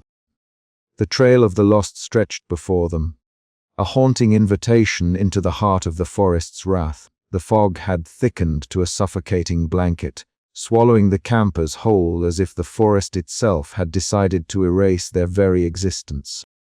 Every breath Clara took was heavy, laden with moisture and the faint, unsettling scent of decaying earth and pine needles. The whispering branches clawed at the edges of her vision, their soft susurrations twisting from unintelligible murmurs into clear, chilling calls of their names. Clara. Ethan. The voices slithered through the fog, wrapping around the trees, seeping into the soil, and curling around her heart like icy fingers. "Keep moving," Clara commanded, her voice hoarse but resolute. She tightened her grip on Ethan's small hand, feeling the tremble beneath her palm. His usual curious gaze was shadowed now by wide-eyed terror, but she refused to let that fear consume him. Behind them, Sarah's footsteps faltered briefly as she helped a stumbling camper regain balance, her soothing whispers a fragile balm against the forest's relentless assault. "It's okay, just breathe, you're safe with us," she murmured, though the doubt crept into her voice. The panic attacks that had haunted Sarah since their arrival now threatened to unravel her composure entirely, yet she fought fiercely against the rising tide of dread. Tom's kept close, his camera clutched tightly as if it were a lifeline. Despite the chaos, his eye was sharp, capturing fleeting glimpses of the forest's eerie beauty the way the fog wove through ancient branches like spectral ribbons. The dappled light that filtered through the canopy, and the ghostly outlines of gnarled trunks that seemed almost alive. Yet even his fascination was tinged with fear, his breath shallow as he documented their descent into madness. The forest was no longer just a backdrop. It was an active predator. The branches stretched with unnatural agility, snapping and curling toward them as if to ensnare. The whispers grew louder, overlapping and twisting their names into a sinister chorus that echoed in Clara's mind. Each step forward was a battle against unseen forces, the earth beneath their feet seeming to shift and pulse like a living thing. This way! Clara shouted, veering sharply to avoid a sudden, grasping branch. Her heart pounded in her chest, adrenaline sharpening her senses even as exhaustion clawed at her muscles. She scanned the fog for any sign of the path they had tried so desperately to follow hours before, but the forest had erased their tracks, leaving only the relentless maze of shadow and mist. Ethan stumbled, but Clara caught him instantly, pulling him close. "I'm here, Ethan. We'll get through this. We have to." Her voice cracked with the weight of the promise, but her eyes burned with unyielding determination. Protecting him was her anchor, the one reason she refused to succumb to the despair gnawing at her soul. Behind them, Sarah's steady presence was a flicker of warmth in the cold nightmare. Despite her own trembling hands and racing heart, she moved with quiet purpose, tending to the group's fraying nerves. Her voice, though soft, carried a strength that momentarily pushed back the forest's oppressive silence. Tom's paused for a heartbeat, raising his camera to capture the moment, the swirling fog that seemed to dance like restless spirits. The twisted limbs of the trees that loomed like ancient sentinels, watching their every move. His lens caught a glimpse of something, a shadow that flickered just beyond the edge of light, a shape that dissolved the instant he blinked. He lowered the camera slowly, swallowing a dry sob. "We're not alone," he whispered. Clara nodded grimly. The forest was alive with something ancient and vengeful, a memory that refused to fade. Each step deeper was a step into its wrath, and yet turning back was no longer an option. The boundary they sought was nowhere in sight, swallowed by the endless fog and the forest's hungry whispers. Branches snapped sharply ahead, and a cold wind swept through the trees, carrying the voices louder now, urgent and accusing. The campers huddled closer, fear binding them tighter than any rope. Clara's mind raced. There had to be a way out, a flaw in the forest's ancient design. She clung to the hope that the symbols she had deciphered earlier might provide an answer, though the forest seemed determined to silence that hope. "Stay close," Clara urged, scanning the shadows for movement. Her senses screamed warning she dared not ignore. The forest was closing in, its vengeance palpable, a living force that remembered every trespasser's name and punished all who dared to enter. As the fog thickened, swallowing their forms and muffling their cries, Clara's resolve hardened. The forest might strike back with fury and deceit, but she would fight. For Ethan, for the others, for the fragile thread of humanity that still clung to life in this nightmare. The whispers grew into a roar, the branches reached out like claws, and the fog pressed closer, suffocating and relentless. And yet Clara ran on, her heart a fierce drumbeat against the dark, leading the desperate flight through the haunted woods where survival was the only hope, and the forest's wrath was absolute. The forest struck back, but Clara would not let it claim them, at least not yet. The cold seeped into Clara's bones as she sat huddled near the dying embers of the campfire, the meager glow barely piercing the thick veil of fog that clung to the forest like a living thing. Her fingers trembled involuntarily as she shuffled through Tom's latest journal pages, the ink smudged and the handwriting erratic, reflecting the chaos that had settled over the group. The words twisted and blurred, sentences half-formed and then abandoned. But somewhere in the disarray lay fragments of understanding, a desperate attempt to piece together the forest's cryptic language. She glanced up, eyes sharp and searching, but the darkness beyond the circle of firelight offered no comfort. The trees loomed like silent sentinels, their gnarled branches swaying in a wind she could not feel, whispering secrets that twisted the mind.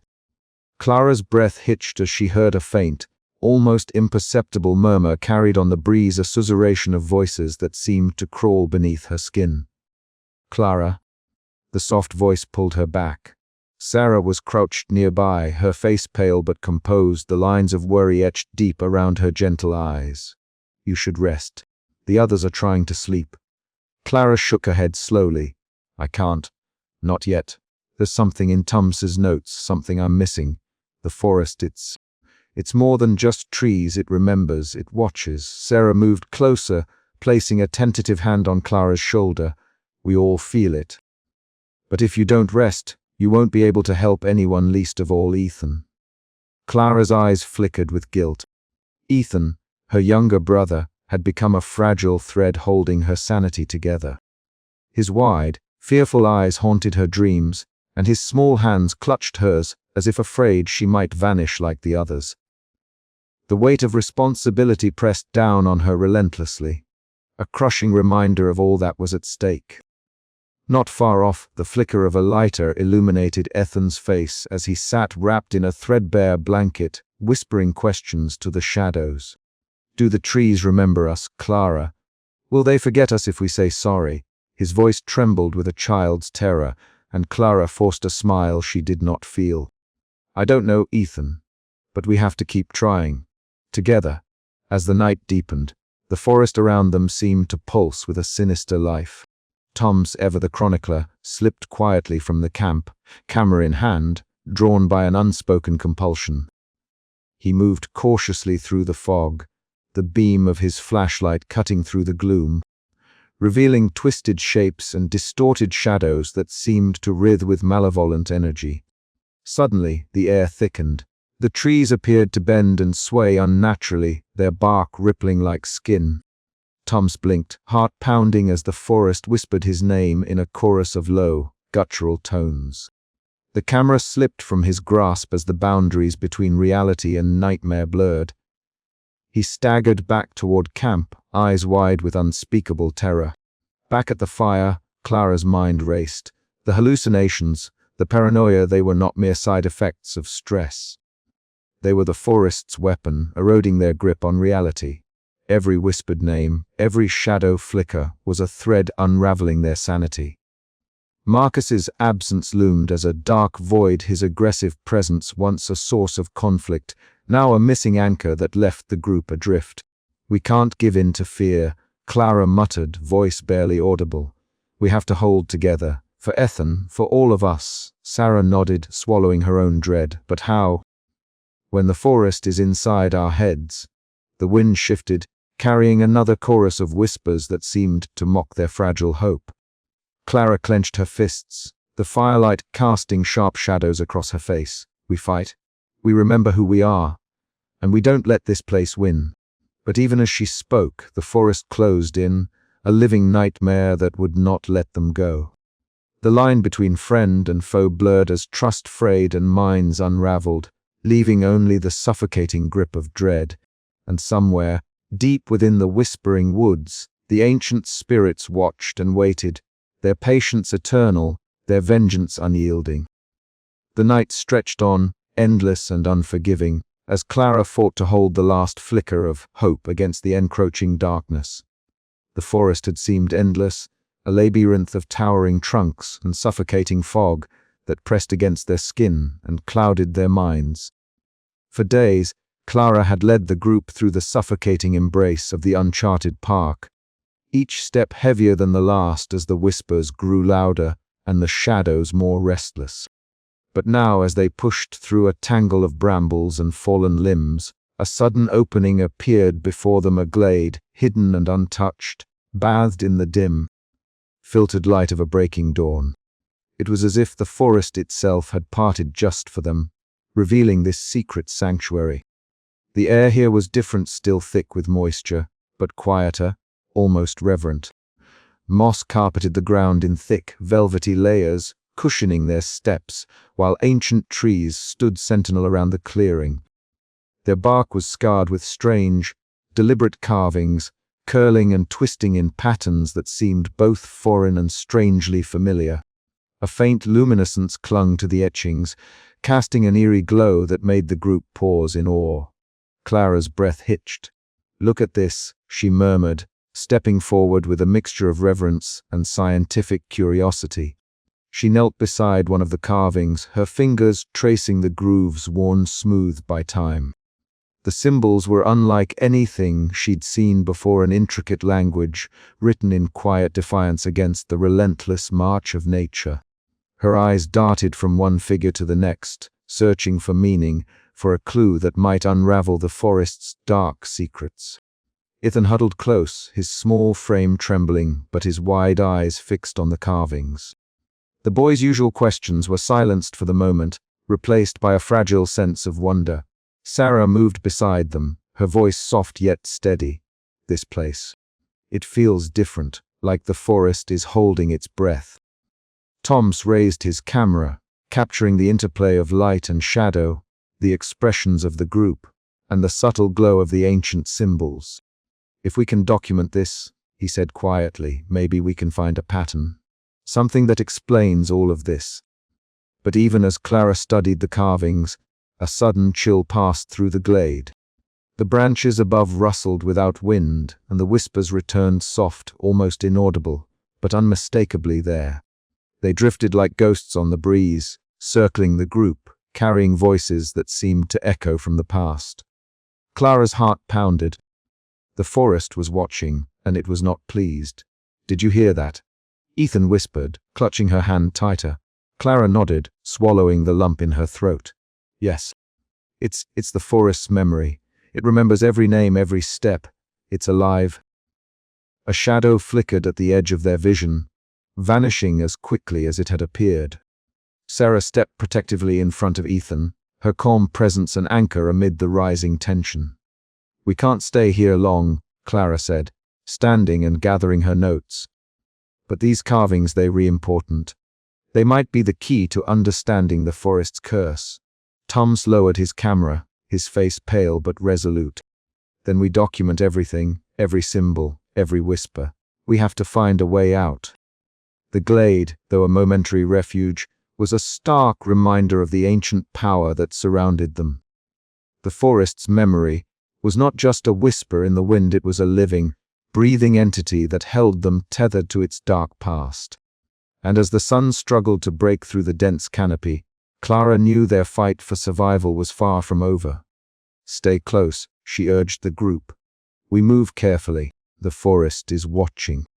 With a final glance at the glowing carvings, the survivors stepped back into the shadows, the uneasy peace of the glade fading behind them as the forest's relentless memory stirred once more.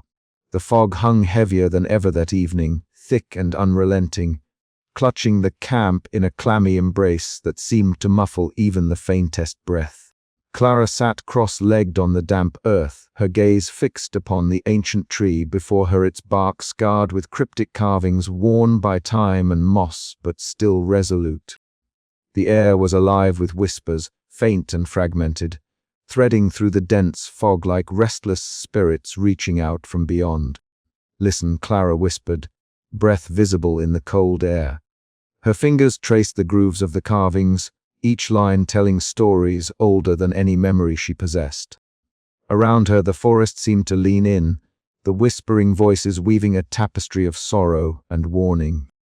Names called softly, sometimes pleading, sometimes accusing, echoes of those who had come before, lost to the unforgiving embrace of these woods. Ethan sat close by, his small hand gripping Sarah's tightly. His wide eyes darted nervously between the shadows that flickered just beyond the firelight, the whispers gnawing at his resolve. "Who are they?" he asked, voice trembling. Sarah squeezed his hand gently. "Voices of those who couldn't leave," she said softly, her own heart hammering beneath her calm exterior. "They were trying to tell us something." Tom crouched at the edge of the firelight, camera poised. His dark eyes were fixed on the swirling fog, capturing the eerie dance of mist and shadow. "I can hear them too," he murmured, voice low and tense. "It's like they retrapped, caught in the forest's memory." Clara nodded slowly, piecing together what the whispers meant. "These aren't just echoes," she said. "They were messages, warnings, regrets. The forest remembers everyone who's ever entered, and it holds on to their spirits, their stories. It's not just a place. It's a prison for those who trespassed." She shivered despite her layered clothing, the weight of the revelation settling like a stone in her chest. "So, what do the voices want?" Ethan asked, voice barely audible over the whispering wind. "To be heard," Clara replied, "to warn us.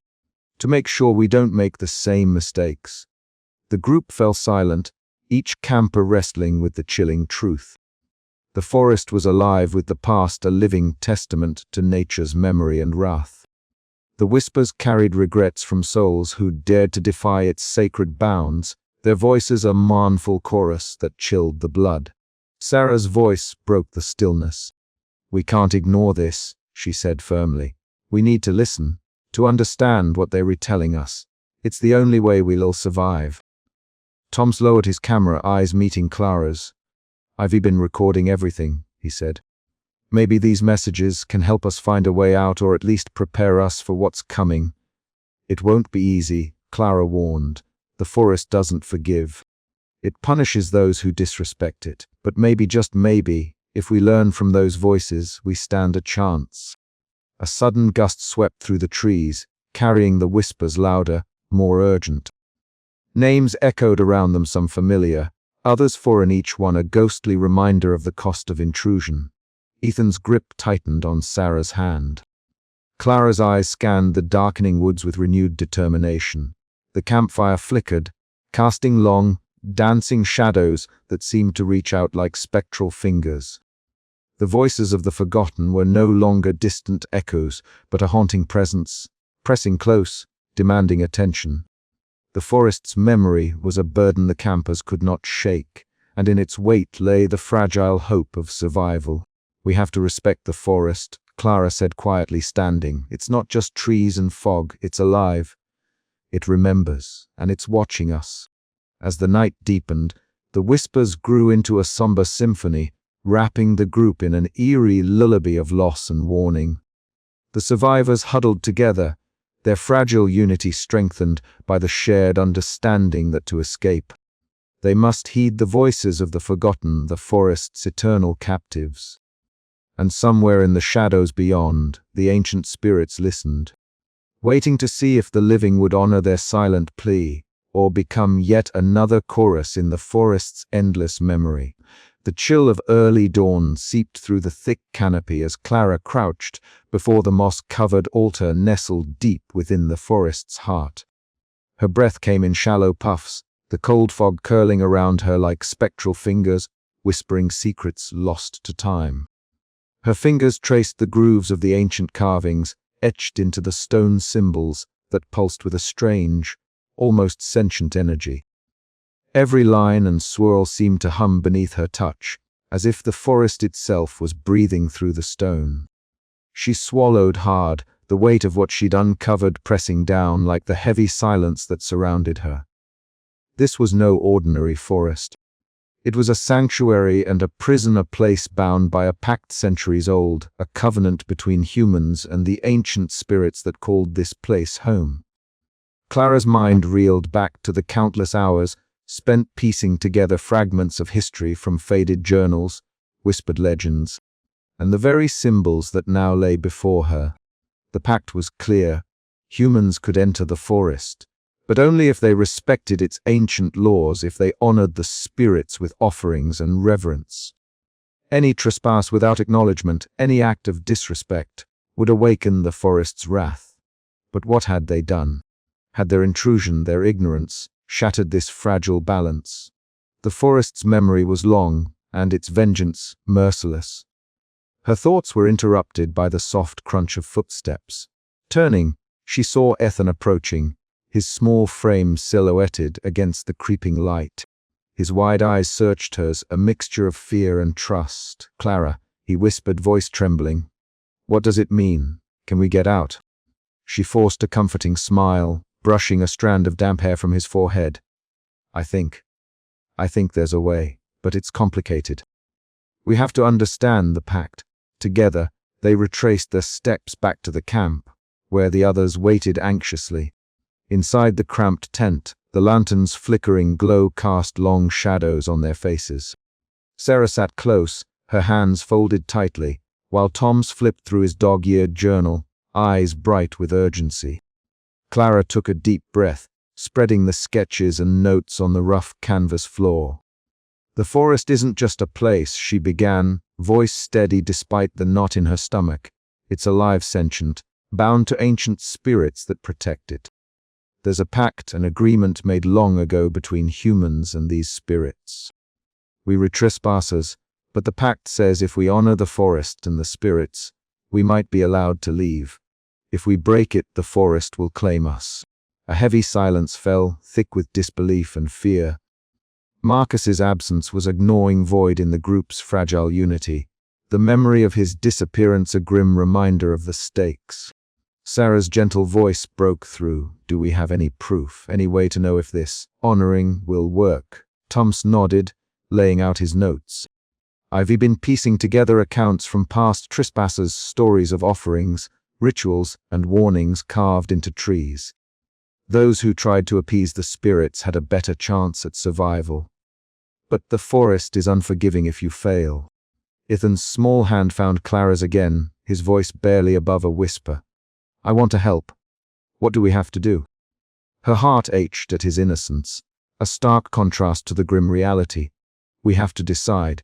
Do we try to honor this pact and hope it's enough? Or do we risk breaking it, trying to escape on our own terms?" Arguments flared, fear unraveling the group's cohesion. Some urged caution, others defiance. The forest outside seemed to lean in closer, its whispering branches rustling like a chorus of ancient voices. The fog thickened, swallowing the campfire's glow, and the shadows danced with unnatural life. Clara felt the weight of leadership crushing down, the lives of her friends and her brother balanced on a knife's edge. She knew that whatever choice they made, the forest would remember and the consequences would be eternal.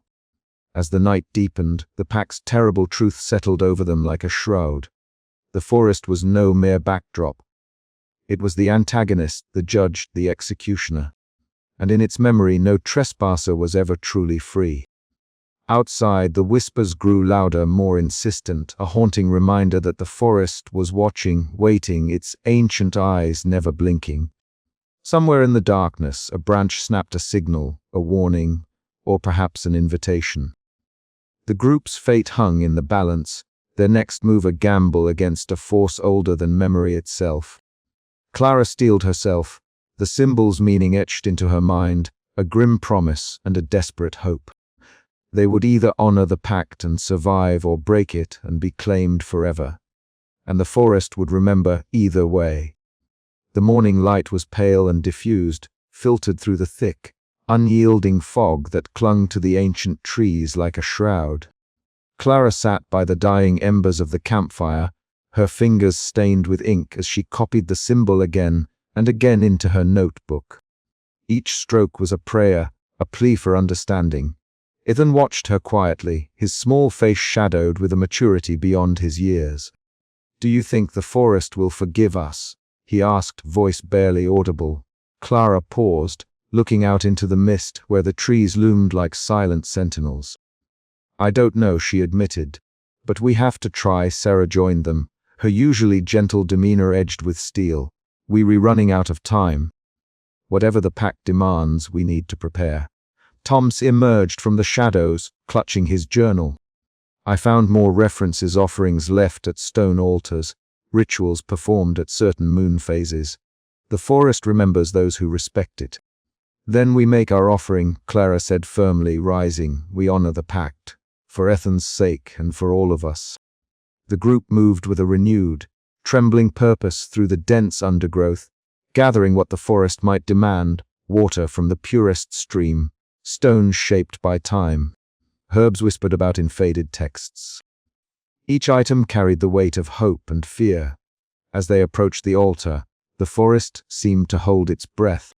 Clara placed the offerings carefully, her heart pounding in time with the rustling leaves. She whispered the words she had painstakingly translated, a song of respect and apology to the spirits that dwelled within the ancient wood. For a long moment nothing happened. Then the fog shifted and the whispers softened, almost as if the forest exhaled. But the reprieve was fragile. In the distance, a twig snapped sharply, and the shadows stirred with renewed menace. The pact had been acknowledged, but the forest's memory was long and its judgment slow. As they retreated to camp, Clara's eyes met Ethan's, both of them knowing that the coming night would test their fragile hope and their very survival. The hours dragged on, thick with tension and uneasy silence. The forest watched, waited, its sentient presence a constant, oppressive weight. Inside the tent, the group debated their next move, the pact's implications gnawing at their resolve. What if honoring the pact isn't enough? Sarah whispered, eyes wide with fear. Tom shook his head. The forest's memory is relentless. Any misstep could be fatal. Clara clenched her jaw. "We have to believe. It's the only chance we have." Ethan, curled against her side, looked up with determined innocence. "We can do this, Clara. We have to." Outside, the forest whispered their names once more, a haunting lullaby of ancient power and endless watchfulness. The pact was unearthed, the choice laid bare. And the forest waited for their answer. The night air hung thick with fog, the dense mist curling around the camp like a living thing, whispering secrets just beyond hearing. The flicker of the campfire cast long, trembling shadows that danced on the faces of the survivors, their expressions taut with exhaustion and distrust. Clara sat upright, her sharp eyes scanning the encroaching darkness beyond the circle of light. But the real battle was not outside it, was within the fragile circle of human souls she now led. "We can't keep running in circles," Marcus's voice cut through the uneasy silence, rough and accusatory. "We need a plan, and so far, all we've had is guesswork and superstition." Clara drew a breath, steadying herself. "I agree we need a plan," she said, voice firm but measured. "But dismissing what we experiencing as superstition won't keep us alive. This forest remembers us, it watches, it reacts. We have to accept that if we want to survive." Marcus's jaw tightened, and he exchanged a sharp glance with the others. Tensions that had been simmering for days now threatened to boil over. Sarah stepped forward cautiously, placing a calming hand on Ethan's shoulder. The boy's wide eyes flickered nervously between the adults, his small frame trembling in the chill. "We can't let fear tear us apart," she said softly, her voice a balm against the growing discord. "We have to stay together. That's the only way any of us get out of here." Ethan nodded, drawing strength from Sarah's steady presence. Clara caught the moment and felt a flicker of hope despite the oppressive dread that had settled over the camp. Meanwhile, in the dim confines of the tent, Tom's was bent over his camera and journal, the yellowed pages filled with sketches of symbols and frantic notes on the forest's whispers. His fingers traced the lines of an ancient carving he'd photographed earlier, the patterns repeating eerily across multiple trees. "There's a rhythm here," he muttered to himself, eyes narrowing. "The forest isn't just remembering, it's communicating." Clara glanced inside, her curiosity piqued. "What have you found?" Tums looked up, his gaze intense. The whispers, the disappearances, they follow a pattern. The forest marks its trespassers, but it also seems to respond to how we react. Fear feeds it, but knowledge might starve it. The group gathered, leaning in as Tums shared his findings. For a moment the weight of despair lifted slightly, replaced by a tentative glimmer of hope. But outside the trees seemed to lean closer, their branches whispering secrets only the forest could understand. Clara stood at the edge of the clearing, the fog swirling around her like a shroud.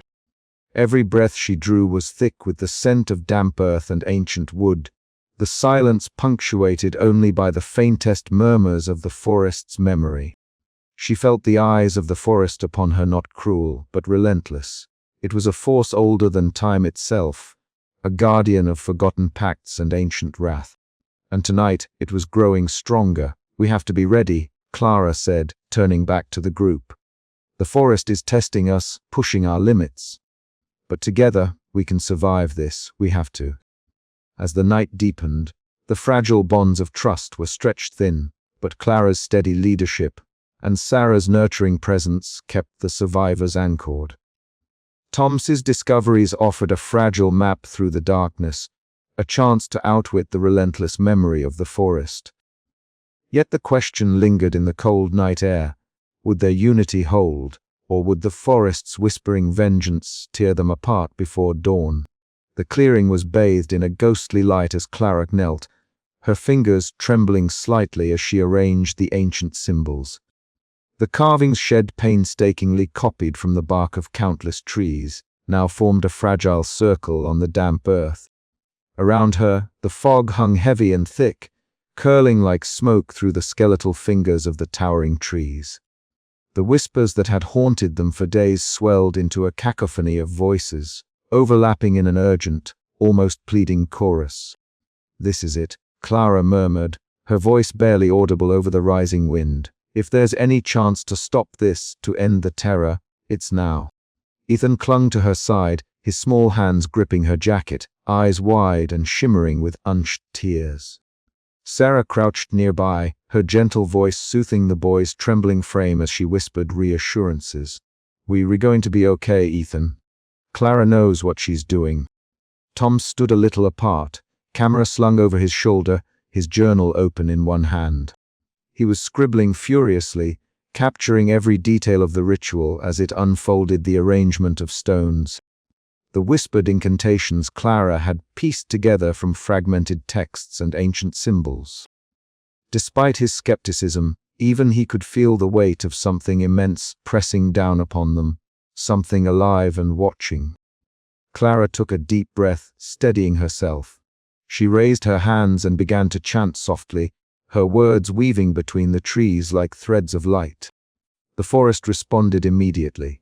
The fog thickened, swirling faster, the whispers rising to a fever pitch. Suddenly, a sharp gust tore through the clearing, sending leaves and debris spiraling upward. The trees groaned and creaked as if protesting, their branches rattling like bones in a storm. A shadow flickered at the edge of the firelight, darting between the trunks with unnatural speed. The campers stiffened, hearts pounding in unison. "Stay close," Clara commanded, her voice firm despite the tremor she felt inside. But the forest was not placated. The whispers turned into guttural mutters, the air thick with an oppressive presence. Suddenly, a scream shattered the night sharp, desperate, and abruptly cut off. Panic erupted. Sarah rushed toward the sound, but the shadows twisted and coiled, blocking the path. Ethan whimpered, clutching Clara's arm as the realization settled over them. One of their own was gone.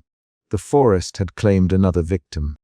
Breathless, Clara's mind raced. The ritual, meant to be a plea for mercy, had instead provoked the forest's fury. Yet, in the chaos, a faint thread of hope remained. The symbols, the ancient pact, might still hold the key.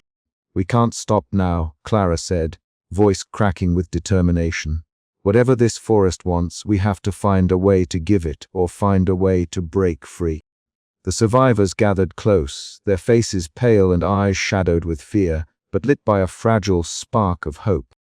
The forest around them seemed to pulse with malevolent life, whispering their names, reminding them that the night was far from over and the price of trespass was yet to be paid. As the wind howled through the trees, carrying with it the echoes of the lost, Clara knew their desperate measures had forced the forest's hand. Now the final reckoning was inevitable. The forest waited, patient and relentless, as the campers braced themselves for the horrors yet to come. The fog thickened around them, a suffocating white veil that clung to skin and clothes, muffling the sounds of their frantic footsteps and the ragged breaths that escaped in sharp gasps. Clara led the group forward, her heart pounding as fiercely as the branches snapping beneath their hurried steps. Each direction looked the same: gnarled trees with twisting roots, the faint glow of an impossible moonlight filtering through the dense canopy. But Clara's eyes were sharp. Her mind clung tightly to the notes Tom's had painstakingly recorded. "This way," she whispered, voice low but urgent, clutching the worn journal in one hand. The pages fluttered as the wind teased them, but the ancient symbols and hastily drawn maps gave her a flicker of hope, a slender thread to follow through the nightmare. Behind her, Ethan stumbled on a hidden route, the small boy's face pale in the shifting light. He fell hard, scraping his hands on the damp earth. For a moment, the shadows seemed to close in, whispering his name with a cruel intimacy that froze the blood in Clara's veins. But Ethan's gaze met hers, wide, frightened, but not broken. "Okay," he said, voice trembling but steady. "We have to keep going." It was the first time in days that courage had blossomed so clearly in him, a small beacon in the darkness that bolstered Clara's resolve. She reached down, grasping his hand firmly, feeling his grip tighten in return. Sarah was close behind, her breath shallow, eyes darting nervously as the whispers grew louder, weaving through the trees like a sinister lullaby. "We can't stop," she urged, her voice cracking but resolute. They were getting closer. Tom's kept pace beside Clara, camera slung around his neck, journal pressed beneath his arm. His usual calm was frayed, but his eyes never left the path ahead, searching for any sign that the forest's relentless memory could be outwitted. Branches clawed at their faces and limbs, fog swirling around their ankles like spectral fingers trying to drag them back. The forest was alive, every rustle and whisper a reminder that they were prey. Clara's mind raced images of the ancient symbols, the stories Tom's had uncovered about previous trespassers, each vanishing without a trace. "This isn't just a forest," she muttered to herself. "It's a prison." Her sharp eyes caught a faint glint ahead, a marker, a carved rune barely visible on a crooked tree trunk. "Here," she said, pulling the group to a halt behind a thick cluster of bushes. "This is one of the symbols from the journal. It might mark a boundary or a safe path." Breathing heavily, the group huddled close. Ethan leaned against Clara, his small frame trembling but his eyes fierce with determination. "We have to believe it can get us out," he said, voice stronger than before. Clara nodded, swallowing the lump of fear threatening to choke her. "We don't have a choice." The whispers crescendoed, overlapping voices filled with ancient anger and sorrow. The forest was awakening fully now, its watchful spirits pressing in. Clara's hands shook as she traced the symbol, memorizing its curves and angles, willing it to be the key that would unlock their escape. Suddenly, a rustle exploded nearby. Sarah gasped, stumbling backward as shadowy shapes lurched between the trees. The campers scrambled to their feet, adrenaline surging through their veins. "Run!" Clara shouted, leading them into the thickening fog once more. The chase resumed, each step a battle against exhaustion, fear, and the forest's relentless memory. But amid the chaos, Ethan's newfound bravery shone a steady light in the encroaching darkness. His small voice called out encouragements, his grip on Clara's hand never faltering. As the fog swallowed them deeper into the forest's heart, Clara's thoughts flickered with grim determination. They would either find a way out together or be consumed by the ancient wrath that remembered every name whispered on the wind. The forest was hunting, and they were running for their lives. The forest closed in around them like a living beast, its breath a cold, misted fog that clung to their skin and filled their lungs with the scent of damp earth and decay. Clara's heart hammered in her chest, each beat a desperate plea for the strength to keep moving. The whispers had grown into a cacophony, names overlapping, twisted into agonized screams that echoed from every shadowed branch and clinging vine. Clara, Ethan. The voices called out, not gentle, but accusing, as though the forest itself remembered every moment of their intrusion and now demanded reckoning. Sarah's hand trembled as she clutched Clara's arm, her wide eyes reflecting the pale moonlight filtering through the fog. We have to keep going. There's no turning back now. Thomas, camera slung awkwardly around his neck, paused to take a shaky shot of the twisted trees. The flash briefly illuminating the eerie carvings that crawled like veins across the bark. These markings, they read like a warning or a record. This forest remembers. Clara swallowed hard, her gaze narrowing. It's not just memory, she said quietly. It's consciousness. The forest is alive in ways we don't understand, and it's angry. Branches shifted, as if stirred by an unseen wind, but the air was still. Then, like spectral fingers, they lashed out, scraping against their clothes and skin. Ethan yelped, clutching his sister's hand tightly. Stay close, Clara urged, scanning the dense fog for any signs of movement. The shadows danced at the edge of her vision, shapes too fluid and dark to be mere trees. They whispered secrets she could almost grasp but never fully hear. Paranoia gnawed at the edges of their minds. Every rustle, every snap of twigs set nerves alight with fear. Sarah's breaths came in short gasps, her usual calm shattered by rising panic. Tom muttered about unseen watchers, his journal notes becoming more frantic. At the heart of the forest, they found it a colossal tree, ancient beyond reckoning, its bark etched with symbols that pulsed faintly under Clara's fingertips. The air around it thrummed with a heavy presence, pressing down on their spirits. Ghostly figures flickered at the periphery, translucent faces twisted in silent screams, eyes filled with sorrow and fury. They were the lost, the forgotten trespassers whose names the forest whispered in torment. Clara's voice was barely a whisper. This is the price of disrespect. The forest punishes those who forget the pact. Ethan looked up at her, eyes wide with a mixture of fear and determination.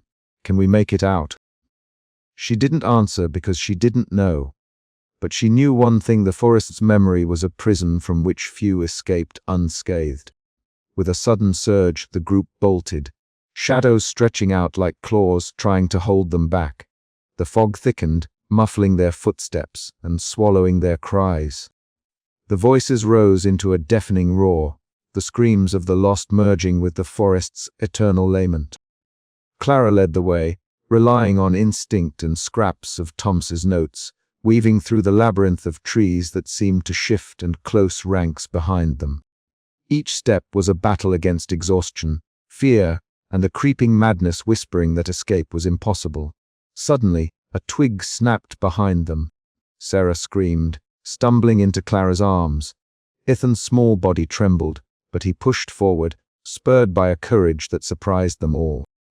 As they neared what Clara hoped was the forest's edge, the voices faltered, replaced by a suffocating silence that pressed down like a physical weight. Then the ground beneath them shifted. Roots erupted like serpents, blocking their path. The ancient tree's presence loomed behind them, a dark sentinel demanding tribute. Clara realized with cold clarity, to leave, a sacrifice must be made. No, Sarah whispered, tears streaming down her face. We can't lose anyone else. But Clara knew the forest's mercy was not to be begged for. It demanded balance. A breathless moment passed, a heartbeat suspended in time before Clara stepped forward, resolve hardening her features. "If it's the only way," she said, voice steady, "then I'll do it." Ethan reached up, grasping her hand. "I'm not leaving you." Clara smiled faintly through the pain. "Then we face it together." The forest exhaled, a low, rumbling sound that seemed to echo through the very bones of the earth. The whispers softened, folding into a mournful cadence, an ancient song of memory, loss, and the unyielding power of nature's vengeance. As the first rays of dawn pierced the fog, Clara and the others pressed forward, forever changed by the forest's relentless memory, the terrible price of trespass etched into their souls. And somewhere, deep within the shadows, the forest waited, silent but watching, ready for the next names to be whispered into eternity. The forest's wrath surged like a living tide, and in its wake, the survivors found themselves pressed against the edge of despair and hope. Clara's breath came in ragged gasps as she knelt beside the fallen figure of Derek James, their enigmatic guide who had warned them from the very start. His eyes, once sharp and full of cryptic warnings, now stared blankly into the mist, his sacrifice a testament to the brutal cost of survival. Around them, the fog thickened, tendrils curling and twisting like spectral fingers reaching out to snatch the living. The whispers, once faint murmurs, grew into a cacophony of names and indistinct threats, a chorus of ancient spirits who refused to be ignored. Clara's hands trembled, brushing away the wet leaves that clung to Derek's face as she whispered, "You bought us time, Derek. We won't forget." Ethan, small and trembling, pressed close to Clara, his head resting against her side as if seeking a tether to sanity. His wide eyes darted nervously toward the shadows, where the forest's breath seemed to pulse with malevolent life. "Will they come for us next?" he asked, voice barely audible over the rising wind. Clara swallowed hard, forcing herself to meet his gaze. "We have to keep moving, Ethan. We have to believe we can make it out." Sarah Connors moved with quiet urgency, her hands surprisingly steady as she checked the supplies and tended to minor wounds. The panic attacks that had plagued her moments earlier seemed to recede, replaced by a determined calm born of necessity. Yet, beneath her composed exterior, fear gnawed relentlessly. The forest was no longer just a place, it was a predator, and it knew their names. Tom Salvarez crouched nearby, the beam of his flashlight casting eerie shadows across the ancient trees. His journal lay open on his knee, pages filled with frantic scrawls and diagrams of the symbols Clara had uncovered. "This record," he murmured, "it's our only hope of understanding. The forest remembers every trespasser, every story it has claimed. But maybe, just maybe, if we honor the pact correctly, we can bargain for our survival." Clara glanced toward the dense thicket where Marcus had vanished days before, his fate a grim reminder of the forest's unforgiving nature. "We must try," she said, voice firm despite the exhaustion that weighed on her. "For Ethan's sake, for all of us." The group gathered their meager belongings, the oppressive silence broken only by the distant, mournful whispers. Each step forward was a battle against the crushing weight of grief and the ever-tightening grip of the forest. Yet within Clara, a flicker of something stubborn and fierce ignited a promise to survive, to remember, and to escape the forest's relentless memory, no matter the cost.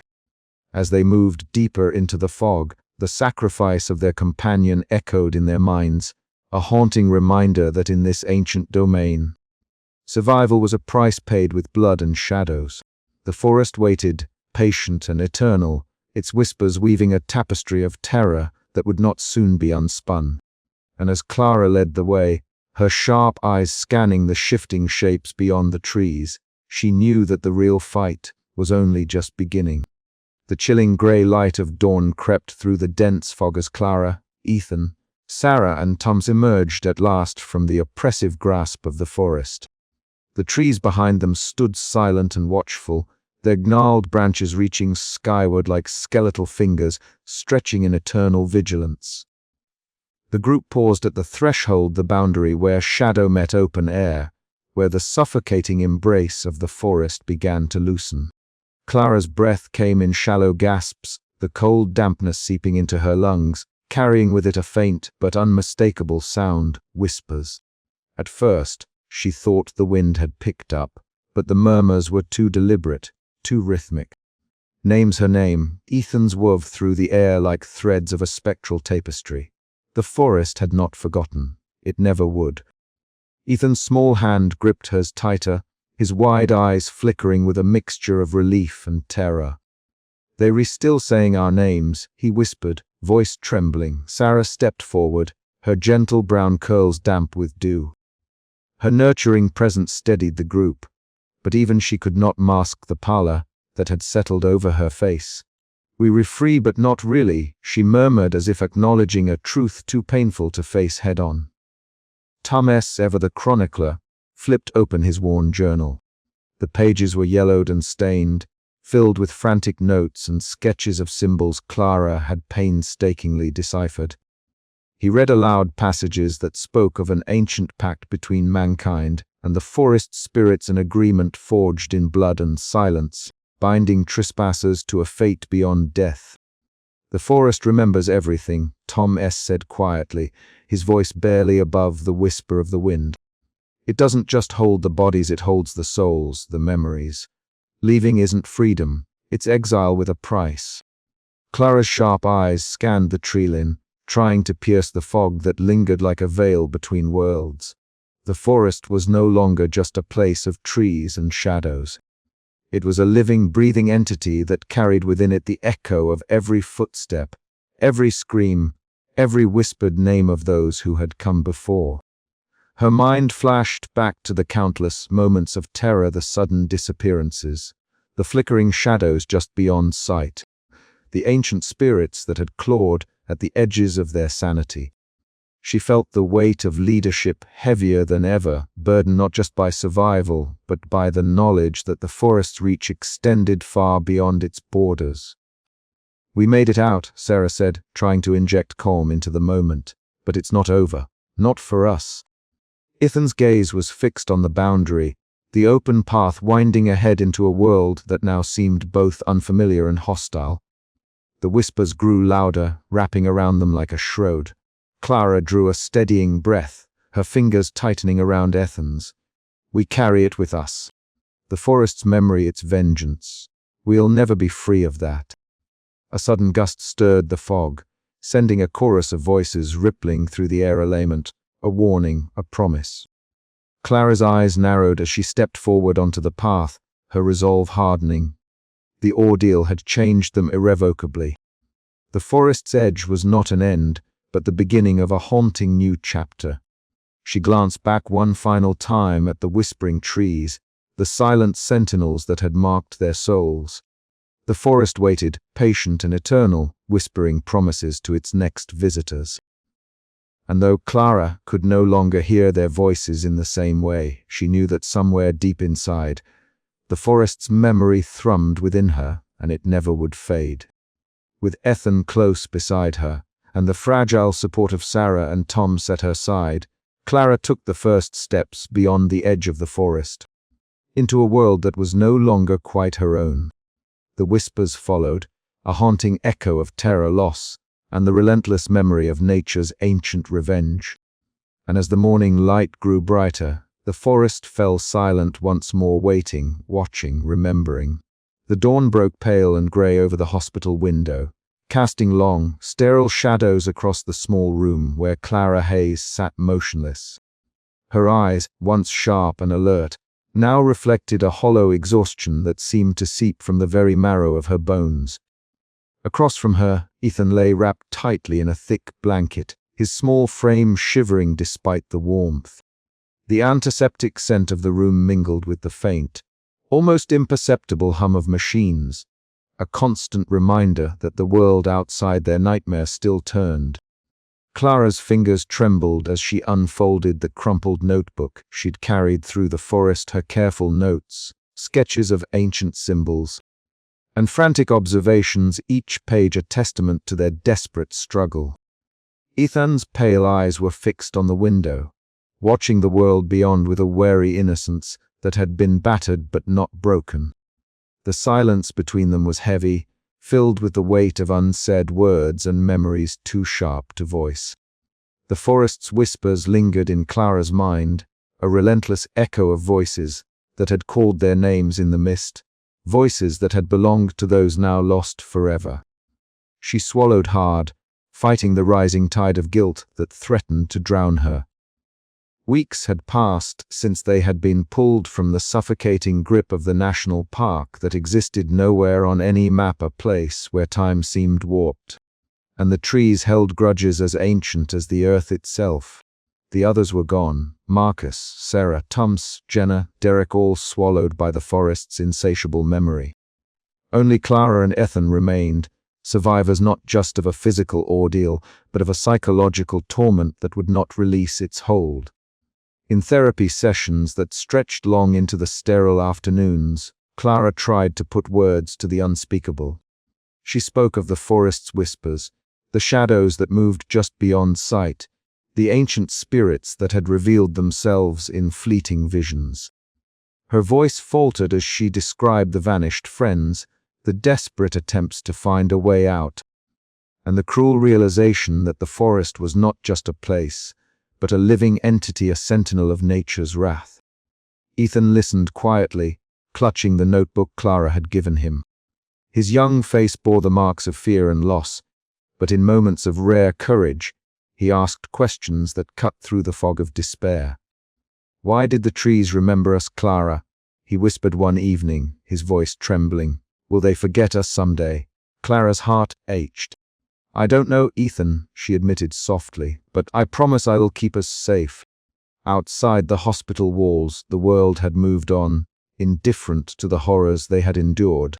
News reports spoke vaguely of a missing campers group, theories of accidents and disappearances. But Clara knew the truth was far darker.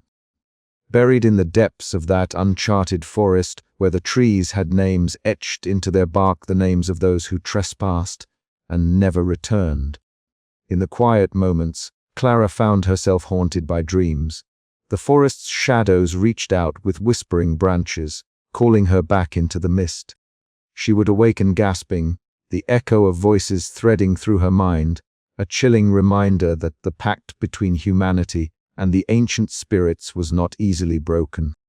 One afternoon, seeking a measure of peace, Clara and Ethan visited a small clearing on the outskirts of town, a place where they scattered the ashes of their lost friends. The sunlight filtered softly through the leaves, dappling the ground with gentle gold. The forest was silent here, no whispers, no shifting shadows, yet Clara felt the weight of unseen eyes, the memory of the trees watching, waiting. "Do you think they're at peace?" Ethan asked, his voice barely above a whisper. Clara knelt beside him, taking his small hand in hers. "I hope so," she said, "but the forest never forgets. It's a part of us now, and we carry its memory with us." Days blended into weeks as Clara struggled to reclaim fragments of her old life. The world outside was bright and noisy, but inside, the terror and paranoia clung like a second skin. She found herself jumping at shadows, hearing faint whispers in the rustling of leaves and questioning every sound that stirred the air. Ethan, too, was changed. His playful curiosity had dimmed, replaced by a wary alertness that belied his years. Yet in his eyes, Clara saw a spark, the fragile ember of hope that had sustained them through the darkness. Together, they began to piece together a fragile new existence. Clara returned to her studies, channeling her pain into understanding the delicate balance between humanity and nature. She pored over ancient texts, hoping to unlock the secrets of the forest's pact, to find a way to honor the spirits without succumbing to their wrath. But the forest's memory was relentless. It seeped into their dreams, whispered warnings in the silence, a shadow that stretched beyond the trees. Clara knew that the cycle of nature's revenge was far from over, that somewhere, in the depths of the world, the forest waited, silent yet watchful, ready for its next visitors. And so, as the sun set beyond the horizon, Clara and Ethan clung to each other, survivors marked by trauma and haunted by the past. Their story was one of loss and endurance, a chilling testament to the price of trespassing into the sacred domain of an ancient, sentient forest that never forgot. The forest's whispers would never fade. They were etched into the very fabric of their souls, a haunting reminder that some memories are eternal and some terrors unending. The final dawn broke with a wary light that filtered through the lingering haze, dissolving the thick fog that had clung to the forest like a shroud for so long. Clara stood at the edge, her breath shallow and ragged, the weight of all that had transpired pressing down on her frail frame. Beside her, Ethan's small hand trembled in hers, his wide eyes scanning the tree line as if expecting the whispers to erupt once more from the shadows. For a moment, the world seemed to hold its breath, the unsettling silence replaced with a fragile quiet. The forest, however, was far from dormant. Though the oppressive fog had lifted, the faintest of whispers curled languidly among the leaves, a subtle, haunting reminder of the ancient spirits that lingered within. Clara's gaze drifted inward, replaying the memories carved into her mind like the ancient symbols she had deciphered. The forest's wrath had been relentless, claiming friends and strangers alike, its memory an unyielding force that refused to let them go. Even now, as the physical grasp of the trees released them, it was clear the forest's hold was not so easily broken. The whispers were a promise, a curse that the forest remembered each trespasser, their names etched eternally into its living memory. A soft breeze stirred the leaves, carrying with it the ghostly murmur of voices long lost. Clara shuddered, the sound threading through her heart like icy tendrils. She tightened her grip on Ethan's hand, feeling the fragile pulse of life in his fingers, a fragile beacon of hope amid the despair. "We were free," she whispered, though the words felt hollow, as if spoken into a void. Ethan nodded silently, his eyes reflecting the scars left by fear and survival. Behind them, the trees stood sentinel, fog weaving like spectral fingers through the branches, their forms shifting subtly in the dawn light.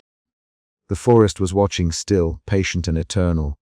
It waited for its next visitors, the cycle of vengeance poised to begin anew. Beneath the surface, ancient spirits stirred, bound to the land and its relentless memory, their whispers promising retribution to those who dared disturb the sacred ground. Clara took a hesitant step away from the tree line, then another, each footfall a tentative claim on freedom. But even as they crossed the boundary, the forest's presence clung to their souls. The terror they had faced was not confined to the woods. It had seeped into their very beings, a shadow that would trail them through the days and nights to come. Ethan glanced back once more, eyes wide, and Clara forced herself to meet his gaze with steady resolve. They had survived, yes, but survival was only the beginning of their ordeal. As they walked toward the uncertain world beyond, the forest behind them seemed to pulse with a quiet power, its whispers fading but never gone. The haunting lullaby of the trees was a reminder that nature's revenge was patient, enduring beyond human reckoning.